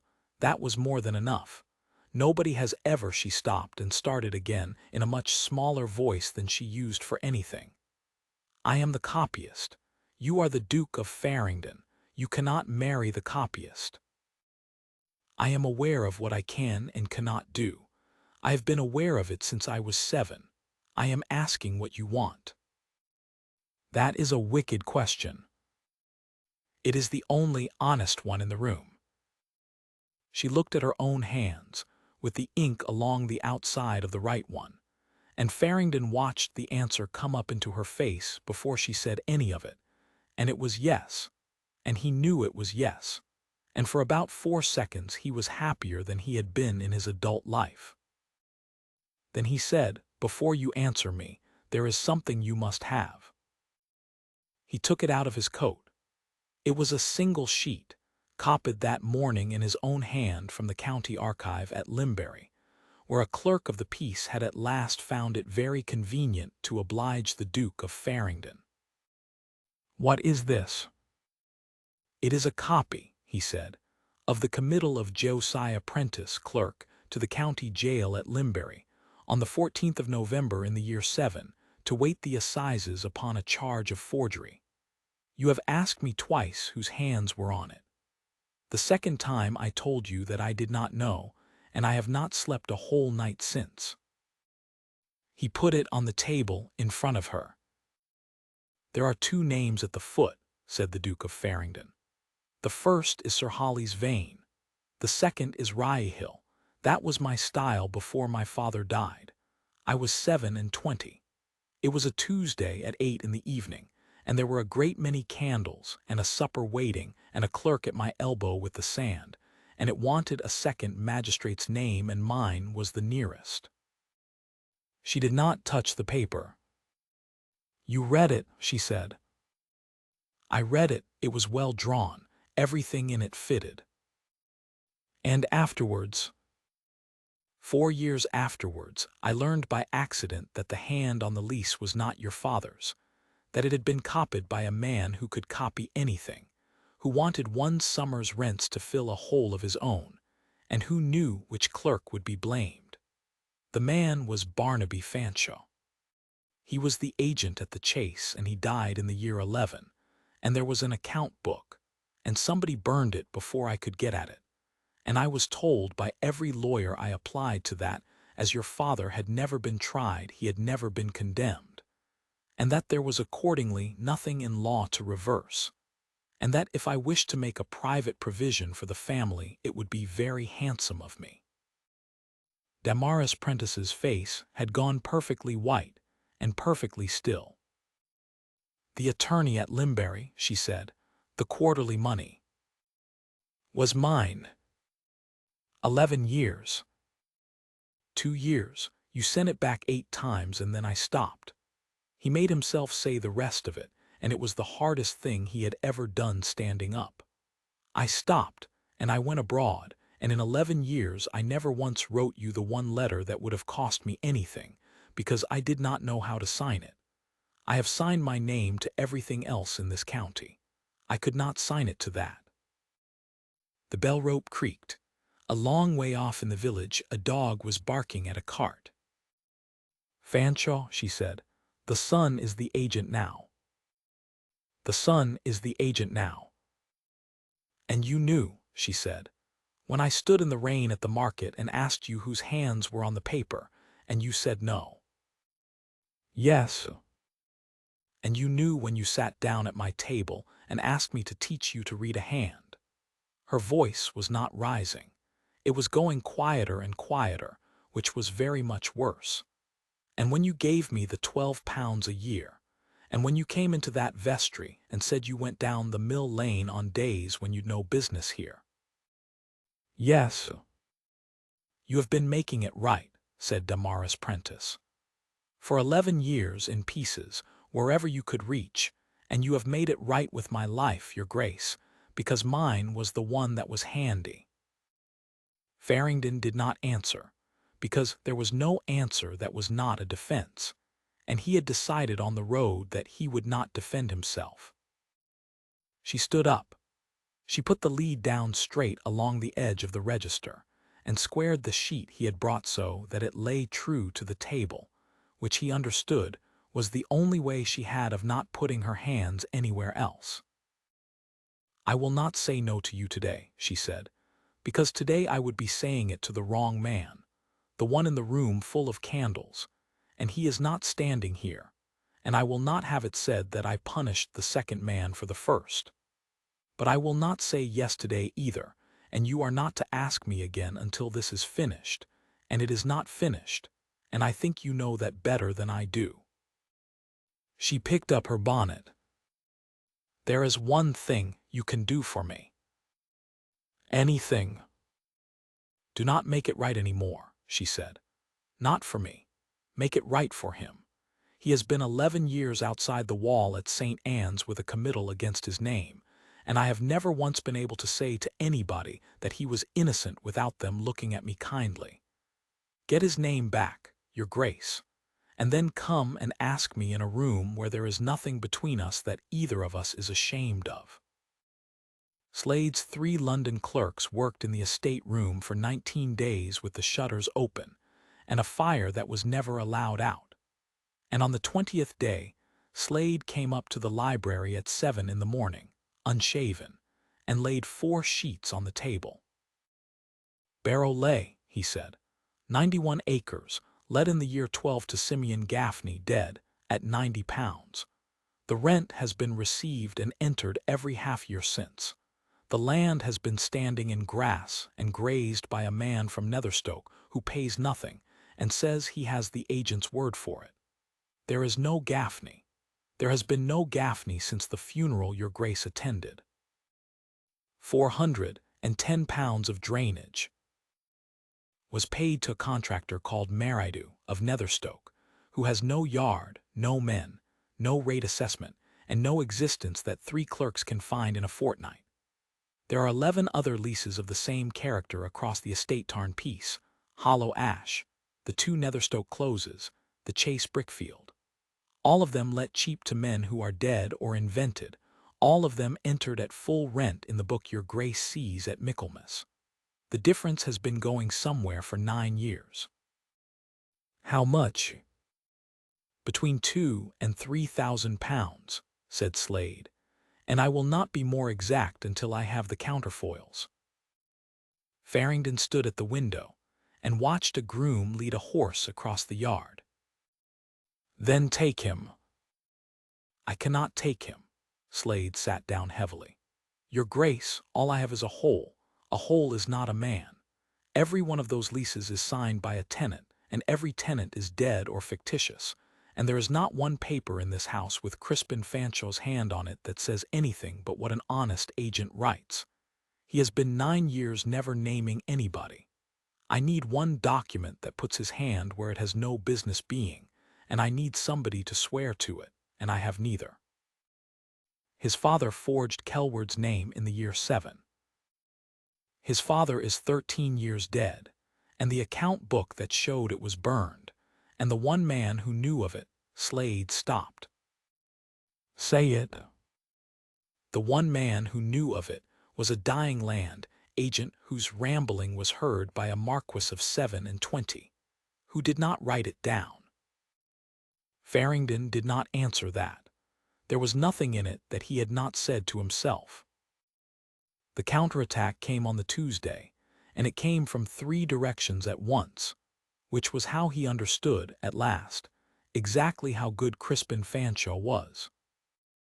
The first was a petition to the Michaelmas Quarter Sessions, drawn by an attorney at Limbury, praying that the examinations touching the parish of Aldwick Cross be removed to the county seat.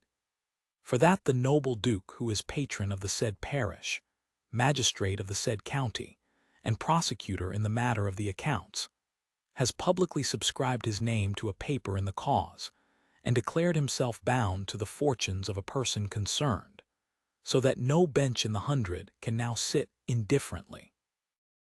They put the printed sheet in as an exhibit. His own 200 copies. His own name in the same size type as everything else. "They are using it," Slade said, "to make your grace a witness with an interest, which is the cheapest witness there is." The second was the talk, and the talk was uglier than anything printed. It said what such talk always says. It said it in the Ram at Netherstoke and in the yards at Limbury, and eventually, in a letter to the county paper, signed a well-wisher to the peace of this county, which observed that a nobleman's charity to a young female of the laboring sort was a beautiful thing when it was quiet, and a public scandal when it was set up in type. Farringdon read it in the library at 11 at night, and burned it, and then sat for an hour with his hands over his face, because it was the first blow of the whole business that had landed on her and not on him, and he had made the bruise himself. The third came at 2 o'clock on the Thursday morning, and it came as a red light on the ceiling of his bedchamber. Aldwick Cross was 5 miles off. What he saw was the sky. Judd had him on the grey in 11 minutes, and he took the mill lane and put the horse at the water again. And by the time he came up, the last rise, the roof of the row of 3 cottages by the pound was gone, and the middle one was a shell with the fire standing straight up out of it in the still air. And there were 60 people in the lane with buckets and a ladder, and no chance whatever. The middle cottage was hers. He came off the horse at the gate, and a man he did not know caught his arm and said something about the walls, and Farringdon shook him off, and then he saw her. She was on her knees at the edge of the lane, in her shift with somebody's coat round her, and she was holding her brother's head in her lap. Tobit Prentice was alive. He was black to the elbows, and his hair was singed off one side, and he was breathing in a way that Farringdon had heard once before at a colliery, and he was clutching to his chest a limp, stitched, brown paper-backed book about the size of a hymnal, and he would not let go of it, not for his sister, not for the surgeon, not for the Duke of Farringdon. "He went back in," Damaris said. Her voice had nothing in it at all. "I had him out. I had him at the gate. He went back in for the floor." "Miss Prentice." "The year 7, she said. "The one under the floor. It's the only one that was still under the floor." They got the boy to the vicarage and the surgeon out from Limbury by 4, and by 6 it was known that he would keep his hands, though not the use of 2 fingers on the left. And at 7, in the grey of the morning, with the cottage still smoking and the whole lane standing about in the ash, the constable Dobbs came up the path with his hat in his hands, and his face the colour of the sky, and arrested Tobit Prentice, apprentice wheelwright, aged 15, for wilfully setting fire to the said dwelling. There was a tar pot from the wheelwright's yard found in the ditch behind the pound. There was Tobit's own shave-hook beside it. There were 2 witnesses who would swear the boy had been out of his master's loft at midnight, which he had, because he slept badly and walked. And there was a full month of parish memory of a boy of 15 standing at his sister's stall with iron in his fist and trouble in his face, threatening people. "It is not even clever," Slade said, on the road to Limbury behind the cart. "It is only quick. He has burned the last book in the county that could hurt him. He has put the boy where the boy's word is worth nothing, and he has arranged that anything Miss Prentice says hereafter is the word of a woman with a brother in the felon's side. And my word—" Slade looked out of the window of the chaise for a while. "Your Grace has spent your name," he said. "That is the whole of it. A month ago your name shut doors.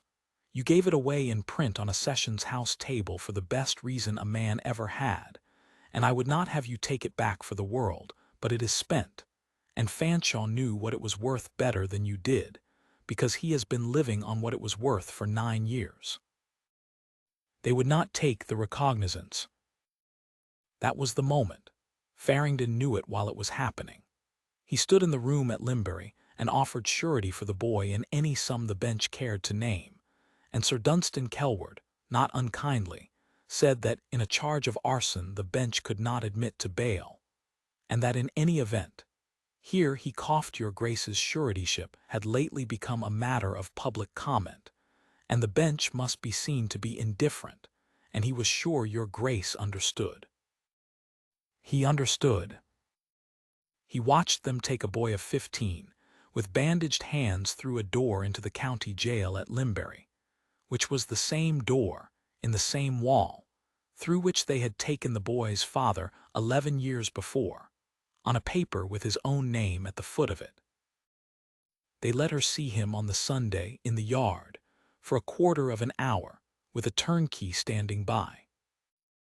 Farringdon walked her up from the inn and was not permitted past the gate, and stood in the street with his hat in his hands for a quarter of an hour like a servant, and when she came out her face was composed and her hands were shaking. "He is not sorry," she said. "He says he'd do it again for the book. He is very like our father and I could shake him." "Miss Prentice." "Your Grace, I am going to say something and I want you not to argue." She was looking at the wall of the jail, not at him. "Do not stand up for him again. Not at the sessions, not at the assizes, not anywhere. Every time your name goes near this it is turned round and put back into me. You made me answerable in print, and it was the finest thing anybody has done for me in my life, and it has cost this family everything it had left. There is a paper of yours nailed on 4 doors in this county, and Sir Dunstan Kelward's clerk reads it out as a joke. Then let me." "There is nothing to let you do," she turned. "I have resigned the £12. None cried, which was worse than the wardens. I have given up the vestry table, and I have taken a room over the saddler's in Limbury at 2 shillings the week, because he is in there and I am going to be where he is until it is over. I will write letters in Limbury. There are people in Limbury who cannot write." "You will not take money from me." "No." "Because your mother said." "Because if I take it now," said Damaris Prentice, "then every word that has been said about me since the notice went up becomes true, and my brother's sister becomes what they are calling her, and he will hear it in there, from men who have nothing else to talk about." He had no answer. He had a great deal of money, 4 horses, a house with 90 rooms, a seat in the Lords and the freedom of 2 boroughs, and no answer at all. "I am going up," she said. "Good day, your Grace." He said, "Damaris." It was the first time. She stopped with her back to him in the middle of a public street in Limbury, with the jail wall on one side and a cooper's shop on the other. "That was unfair," she said unsteadily. "Yes."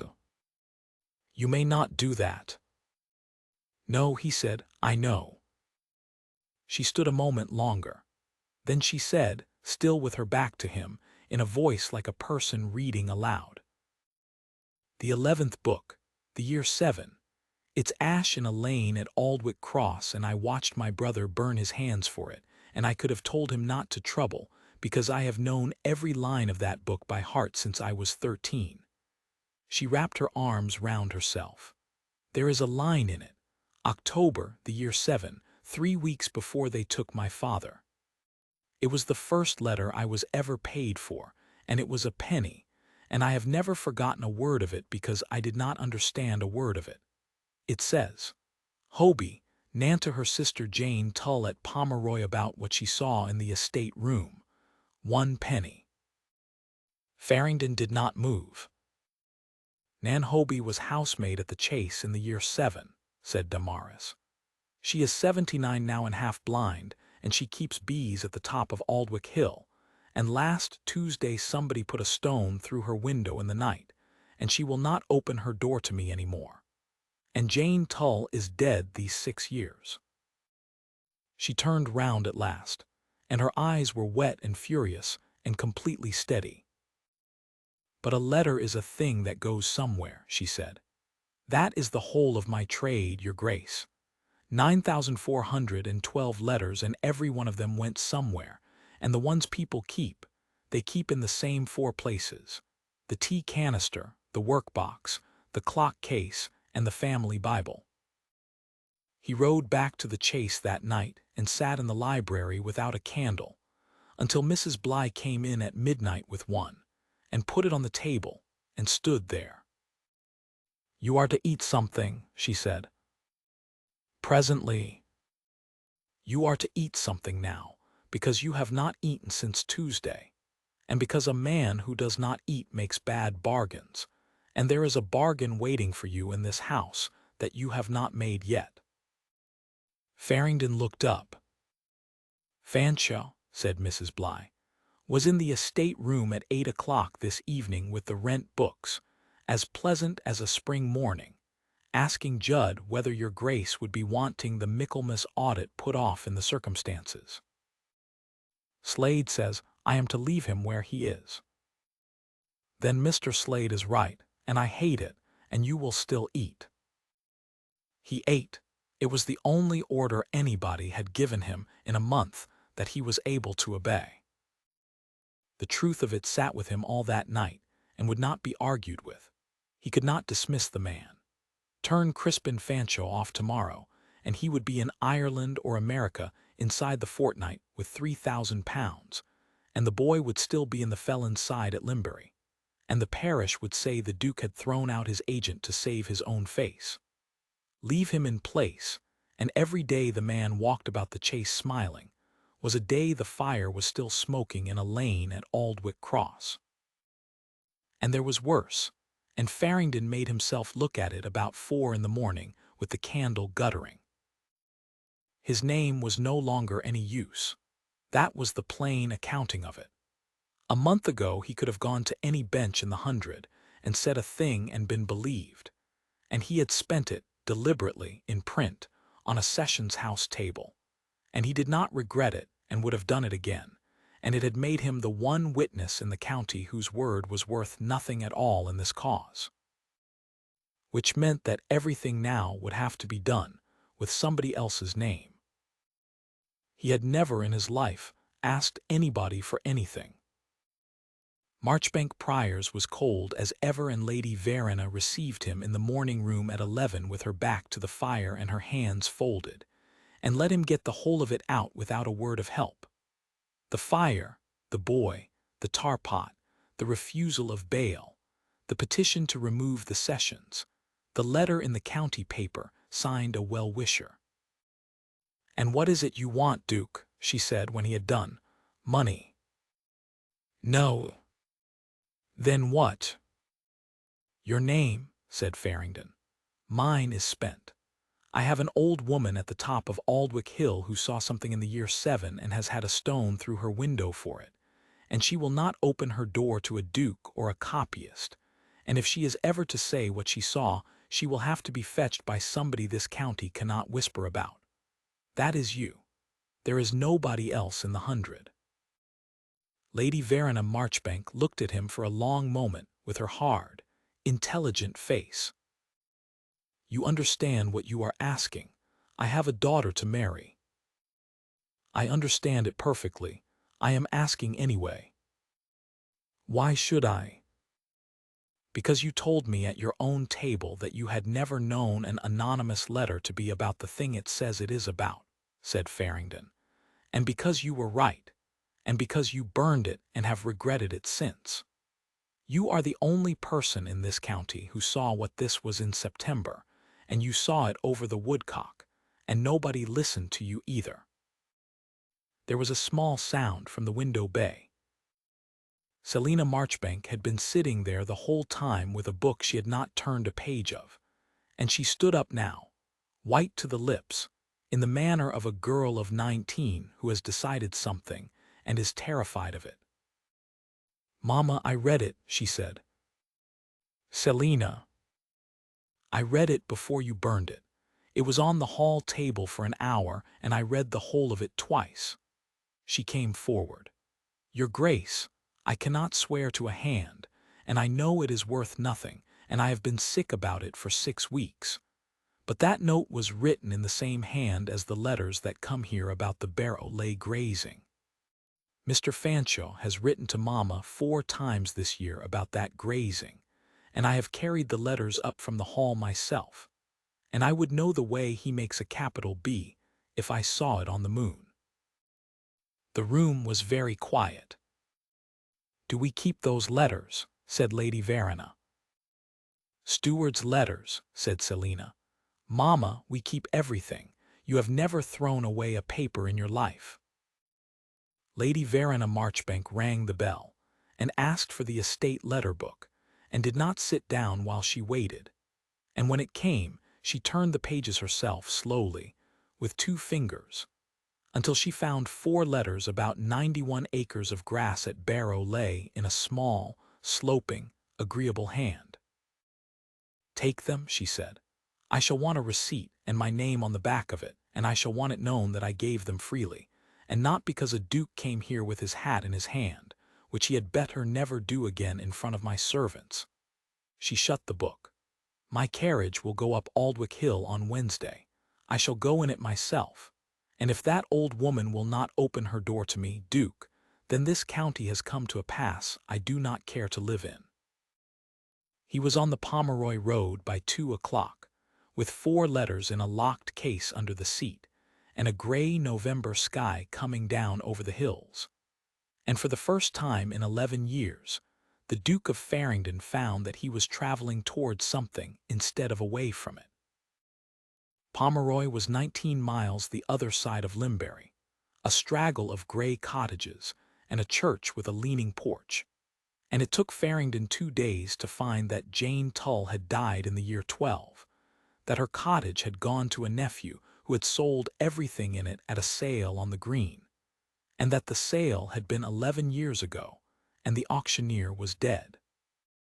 He came back to Limbury at 9 at night with a headache and a list of 4 names, and did the thing he had been avoiding for a week, which was to walk up to the room over the saddlers and knock. She came to the door with a candle and ink on her hand. "There was a son," Farringdon said. "Jane Tull had a son. Nobody in Pomeroy knows where he went." Damaris looked at him for a moment.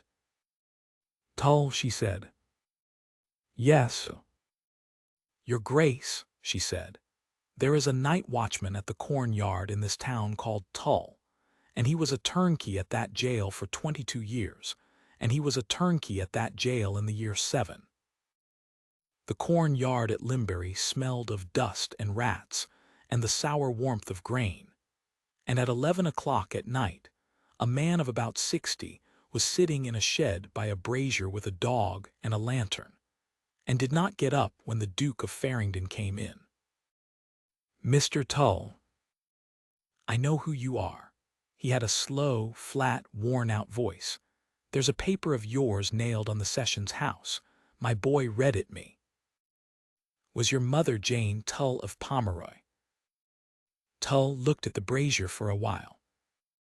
"You'd best sit down," he said, "for I've been waiting 11 years for somebody to come and ask me a question, and I'd got so as I thought nobody would, and I'd made a kind of peace with it, and now here you are and it's all to do again." He talked for 2 hours. He had been a turnkey on the debtor's side, and then on the felon's side. He had known Josiah Prentice as well as a man knows another man in a stone room for 3 months, a quiet clerk who was ill by Christmas, and who spent his time teaching 2 men to read and writing letters for the rest, and who never once said the thing that every man in that jail said, which was that he was innocent, because he said it was for the assizes to say and not for him. He had known Barnaby Fanshawe too, because Barnaby Fanshawe had come to the jail twice. Once in December, with a hamper, as an act of charity from the chase, and had sat with Prentice half an hour, and had come out looking, in Tull's words, like a man who has been to see whether a dog is dead. And once in the 2nd week of February, when the fever was in the jail and men were dying in the yard, and had stood outside the door and asked Tull, not going in, whether the clerk was likely to last, and had gone away again. "And my mother had a letter," Tull said, "from her sister Nan, That was at the big house. In the back end of the year 7, before ever they took him. She had it read to her by the curate, and she went about white for a week, and she wrote back telling Nan to hold her tongue and think of her place, which I've been ashamed of ever since I understood it. Did you read the letter? I couldn't read then. I learned in the jail off prentice. Tull's mouth moved. That's the joke of it, your grace. The man taught me my letters, and I couldn't read the one paper that would have hung the man that put him there. Where is it? In her Bible, said Tull, which is on the shelf behind you, along of the tea, because I've no other book, and I've never opened it past the front page, because that's where the names are, and the names is all I ever wanted out of it. Between the leaves at the book of Ruth, folded in 4, brown at the creases, there was a single sheet written in a hand that was recognizably the same hand as the one on the poison letter, and the parish register and the bill of exchange, and unrecognizably younger. Rounder, larger, the lines wandering, a child's careful copy of an adult's discipline. It said that Nan Hobie had been sent up to the estate room on the 14th of October to do the fire, and that she had thought the room empty, and that Mr. Fanshawe, the agent, was in the window bay with the shutter half across and papers on the sill, and that he had a lease of Mr. Kelward's on the sill and a clerk's letter beside it, and he was writing the same name over and over on a waste sheet, 20 or 30 times, and holding it up and doing it again, and that he had seen her and had smiled and had given her a shilling, and told her that a housemaid who talked in that house did not stay in it, and that she was frightened, and did not know what it meant, and did not want to be turned off, and would her sister tell her what to do. At the foot of it, in the same young hand, Nan Hobie, her mark, written at her asking, word for word as given by Damaris Prentice, aged 13, at Aldwick Cross, this 18th day of October. Farringdon read it twice in the light of a watchman's lantern in a corn yard, and then he sat down on a sack of oats, because his legs had stopped being interested in the matter. That's the one, is it? Said Tull. That is the one. Then I'd be obliged, said Tull, if you'd let me carry it to the bench myself. I'm 61. I'd like to have done one thing. Nan Hobie would not open her door. He went up Aldwick Hill on the Wednesday with the letter in his breast and Damaris beside him, and the old woman shouted at them through the shutter that she had said nothing, and knew nothing, and wanted nothing, and that they should go and let an old woman alone. And they stood among the bee skeps in the cold with the wind coming over the top, and got nowhere for half an hour. Then Damaris said, through the shutter, in her flat, clear reading voice, the whole of the letter from the first word to the last, without a paper in her hand. There was a long silence inside. You were a little maid, said Nan Hobie. I was 13. You gave me a penny and a piece of gingerbread, and I remember it because it was the first money I ever earned, and my father made me write it in the book. They put a stone through my window. Yes. His father give me a shilling, said the old woman, and began to cry in the terrible dry way of the very old, and I took it, and 3 weeks after that they took your dad away, and I never said. 50 year I been in this parish, and I never said. The bolt went back. Elias Dando came home to Netherstoke on the Friday, out of money, and found a duke's man on the doorstep who invited him, very civilly, to walk to Limbury. And Elias Dando, who was a dull fellow but not a brave one, talked before they had gone a mile. He had been given the words for the letter on a paper and made to learn them by heart, because Mr. Fanshawe had said a letter dictated was a letter no man could trace, and the copyist herself would put her own name to it and hang herself with her own rule. He had been given 10 shillings and told to go to his mother's. He had been sent back in September to get a letter with her name at the foot out of his mother's tea canister, and had not been told why, and had thought it a queer thing but no worse. He had carried a tar pot from the Chase stables to a ditch behind the pound at Aldwick Cross on the last Wednesday in October, at 11 at night, and had been told to leave it there and say nothing, and he had not known what it was for, and when he had heard next morning what it was, for he had been sick behind a hedge and had walked 20 miles. "He will say all that in a witness box," Slade said. "He will say it," said Farringdon, "because I have told him that the alternative is that he stands in a dock beside a boy of 15 with burned hands, and because he is frightened of everybody, and just at present I am the nearest." There remained Sir Dunstan Kelward, and Farringdon went to him alone. He had thought about it for 2 days, and had concluded that there was no clever way to do it, and so he rode over on the Sunday afternoon, and was shown into a room full of dogs and sporting prints, and put the packet on the table and said, "Sir Dunstan, in the year 7 your father swore that his signature on a lease had been forged by his attorney's clerk. He was perfectly right.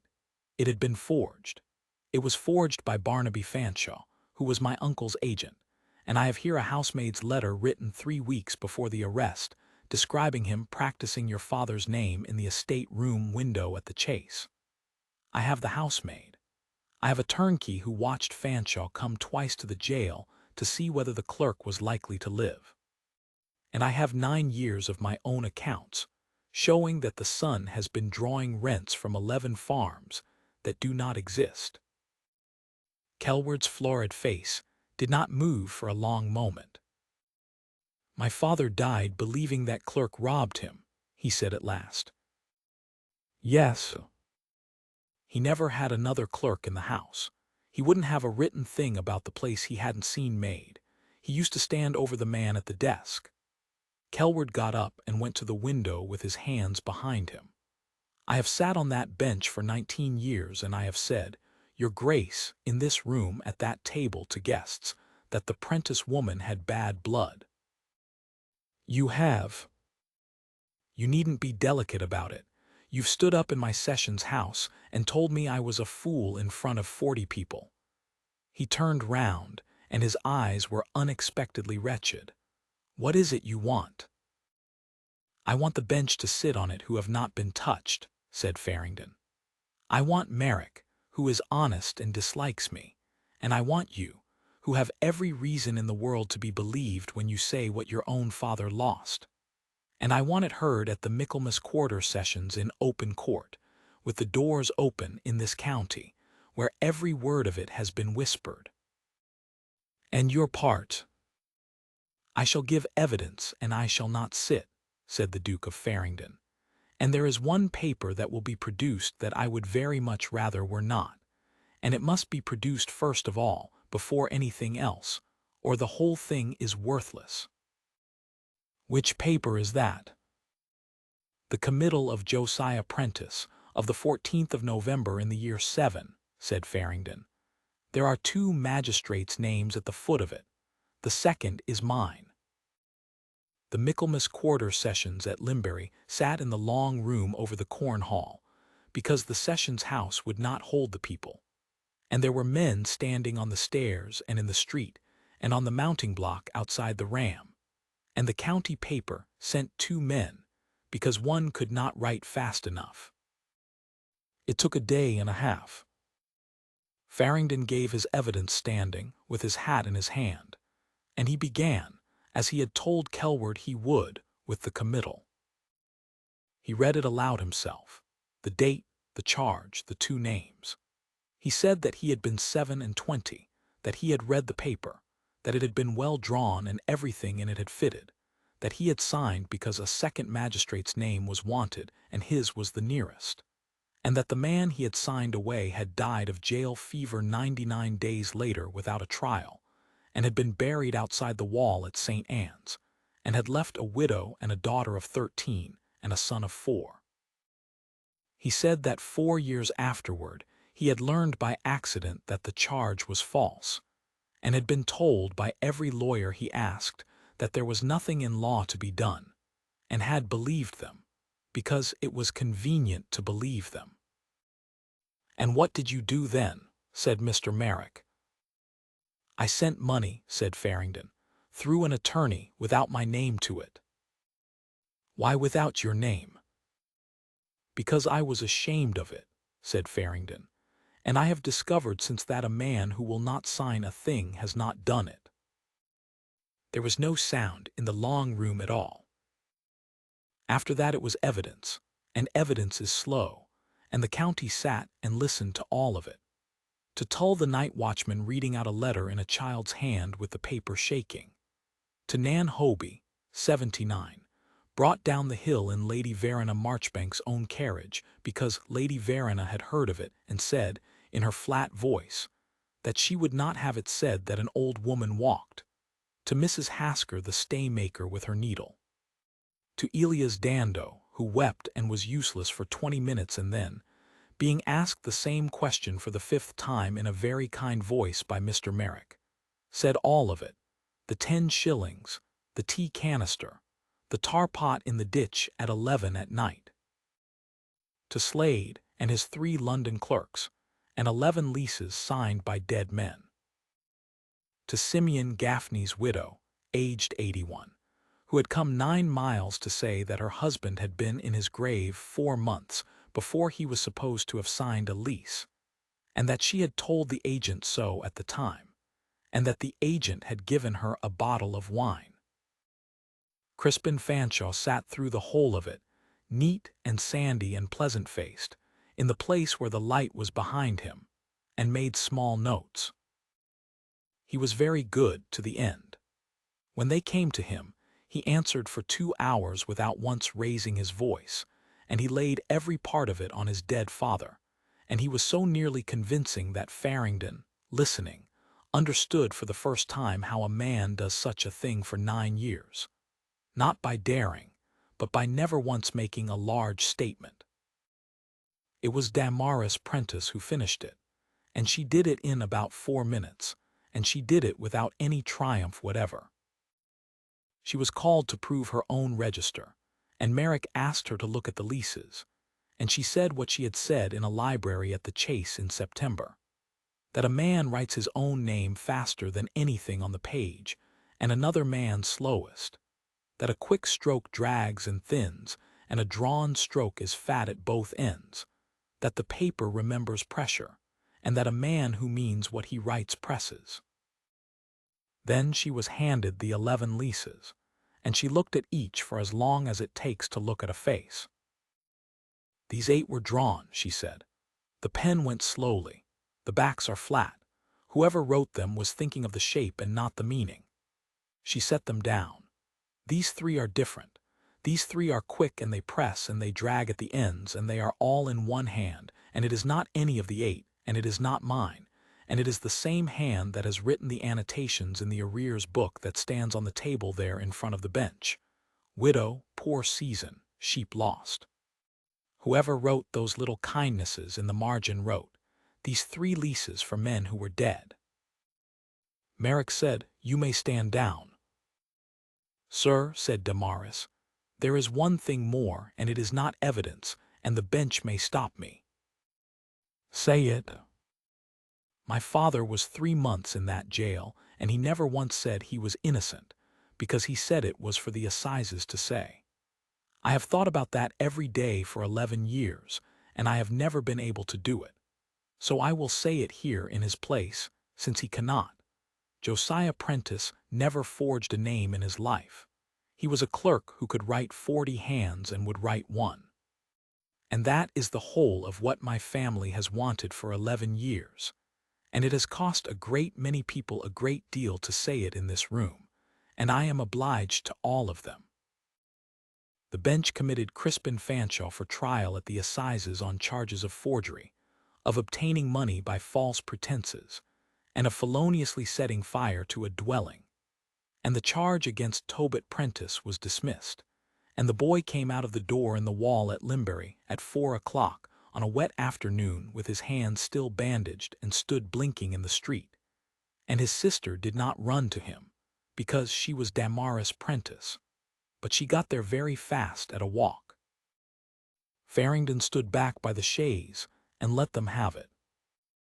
What could not be done was done 4 weeks later, and it took Slade 2 petitions, a memorial to the clerk of the peace, and 1 visit to a bishop. A committal is not a conviction, and therefore cannot be reversed. There was nothing to quash. The lawyers had been perfectly right in the year 11, and they were still right. But a court may receive a memorandum, and the clerk of the peace may enter it upon the roll against the original, and the roll is the county's memory. So it was entered, in a fair round clerk's hand, at the foot of the committal of the 14th of November in the year 7, that upon evidence taken at the Michaelmas sessions, the charge therein was found to be wholly false, the signature in question having been forged by another, that the said Josiah Prentice died a prisoner untried and innocent, and that the entry was made upon the petition of the 2 magistrates who had subscribed the original, whereof one being dead, the other was present in court. And beneath it, because the Duke of Farringdon had insisted on it and would not be talked out of it, in his own hand, pressed hard enough to score the paper. Signed by me in error, and in haste on the said 14th day of November, having read the paper and believed it, and having taken 11 years to learn what a name is for. Farringdon. Josiah Prentice was moved inside the wall at St. Anne's on a still, bright day at the end of November, with the elms bare and the ground hard. There were more people there than the churchyard would hold. There were the 2 churchwardens and Peake with his face like a fist, looking at his boots, and Nunn, who got through it with difficulty, and Tull the night watchman in a black coat with his mother's Bible under his arm, and Nan Hoby in Lady Verina's carriage at the gate with the window down, and Sir Dunstan Kelward, who had asked leave to attend and had asked it in writing, and who stood at the back and did not speak to anybody. There was a new stone, and the stone said the name, and the dates, and underneath, at the daughter's direction and in the fewest words that would do it. Clerk of Lymbury, he wrote one hand. Afterward, when the churchyard had emptied, Farringdon found her in the vestry, where the parish register lay open on the table, because none had been entering the reburial. "You have your vestry table back," he said. "The wardens voted the £12 again on Tuesday. Peake proposed it." "I know. He came and told me himself, which cost him more than the money." She closed the register carefully. "Tobit is bound to a wheelwright at Netherstoke who is honest, and he can hold a plane, and the 2 fingers don't signify for the work. Mr. Slade has got the barrow lay money back, or most of it, and your estate is worth £2,000 more than it was in September, which I dare say is the part the county will remember. Damaris." She stood with her hands on the closed register. "You said," said the Duke of Farringdon, "that I might ask you again when it was finished, in a room with nothing between us that either of us is ashamed of. This is the room. There is nothing in it now that I am ashamed of, and I have had it entered on the county roll in my own hand so that it cannot be got at, and I find that I am 39 and have nothing whatever left to be clever with, so it is only this: marry me. Not because I owe your father anything. I do, and it is not payable, and it never will be. Because I would rather be answerable for you than be anything else this county has ever offered me." She looked at him for a long moment, and then she did a thing he did not expect, which was to laugh once and put her hand over her mouth. 9,412 letters, she said, unsteadily. "And I have written every kind there is, and I have never once had to find words of my own, and now look at me. Take your time. I am told you charge a penny for a fair copy." "Oh, be quiet," said Damaris Prentice, and crossed the vestry and put both her ink-stained hands into his. They were married at St. Wilfrid's at Aldwick Cross on a Thursday in January, because Thursday was market day, and she said flatly that she would not have the parish choosing between her wedding and its business. The church was full an hour before the time. The corn hall shut. Mrs. Bligh cried from the beginning of the service, which she afterward denied. Lady Verena Marchbank came and brought Selina, who was engaged by then to a mild curate named Ray, her mother having discovered in October that she disliked being managed by a land agent more than she disliked being disobeyed by a daughter. Tull walked up from Limbury. Nan Hoby sent honey, 4 pounds of it, with a mark on the paper and a line under the mark in a hand that was not hers, because there was a copyist in the parish and there always had been.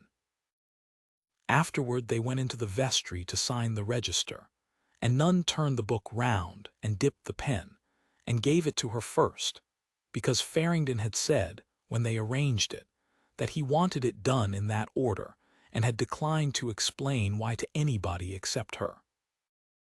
She wrote her name in the round, upright, patient hand that had cost her everything and saved everybody.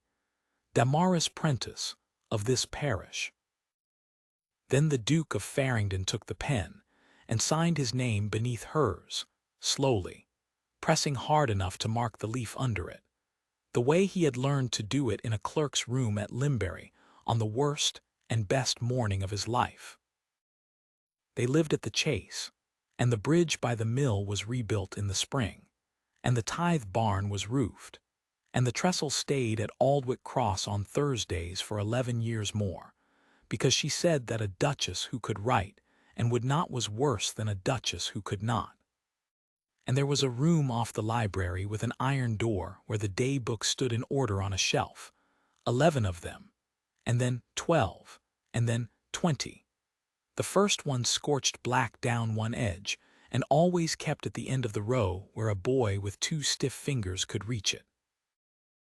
And in the front of the new register, on the first page, above the first line of the first year, she had written a heading in her clerkly hand, and the Duke of Farringdon, coming in with his coat wet from the park, read it over her shoulder and said nothing at all for a while, and then put his hand on her shoulder and left it there.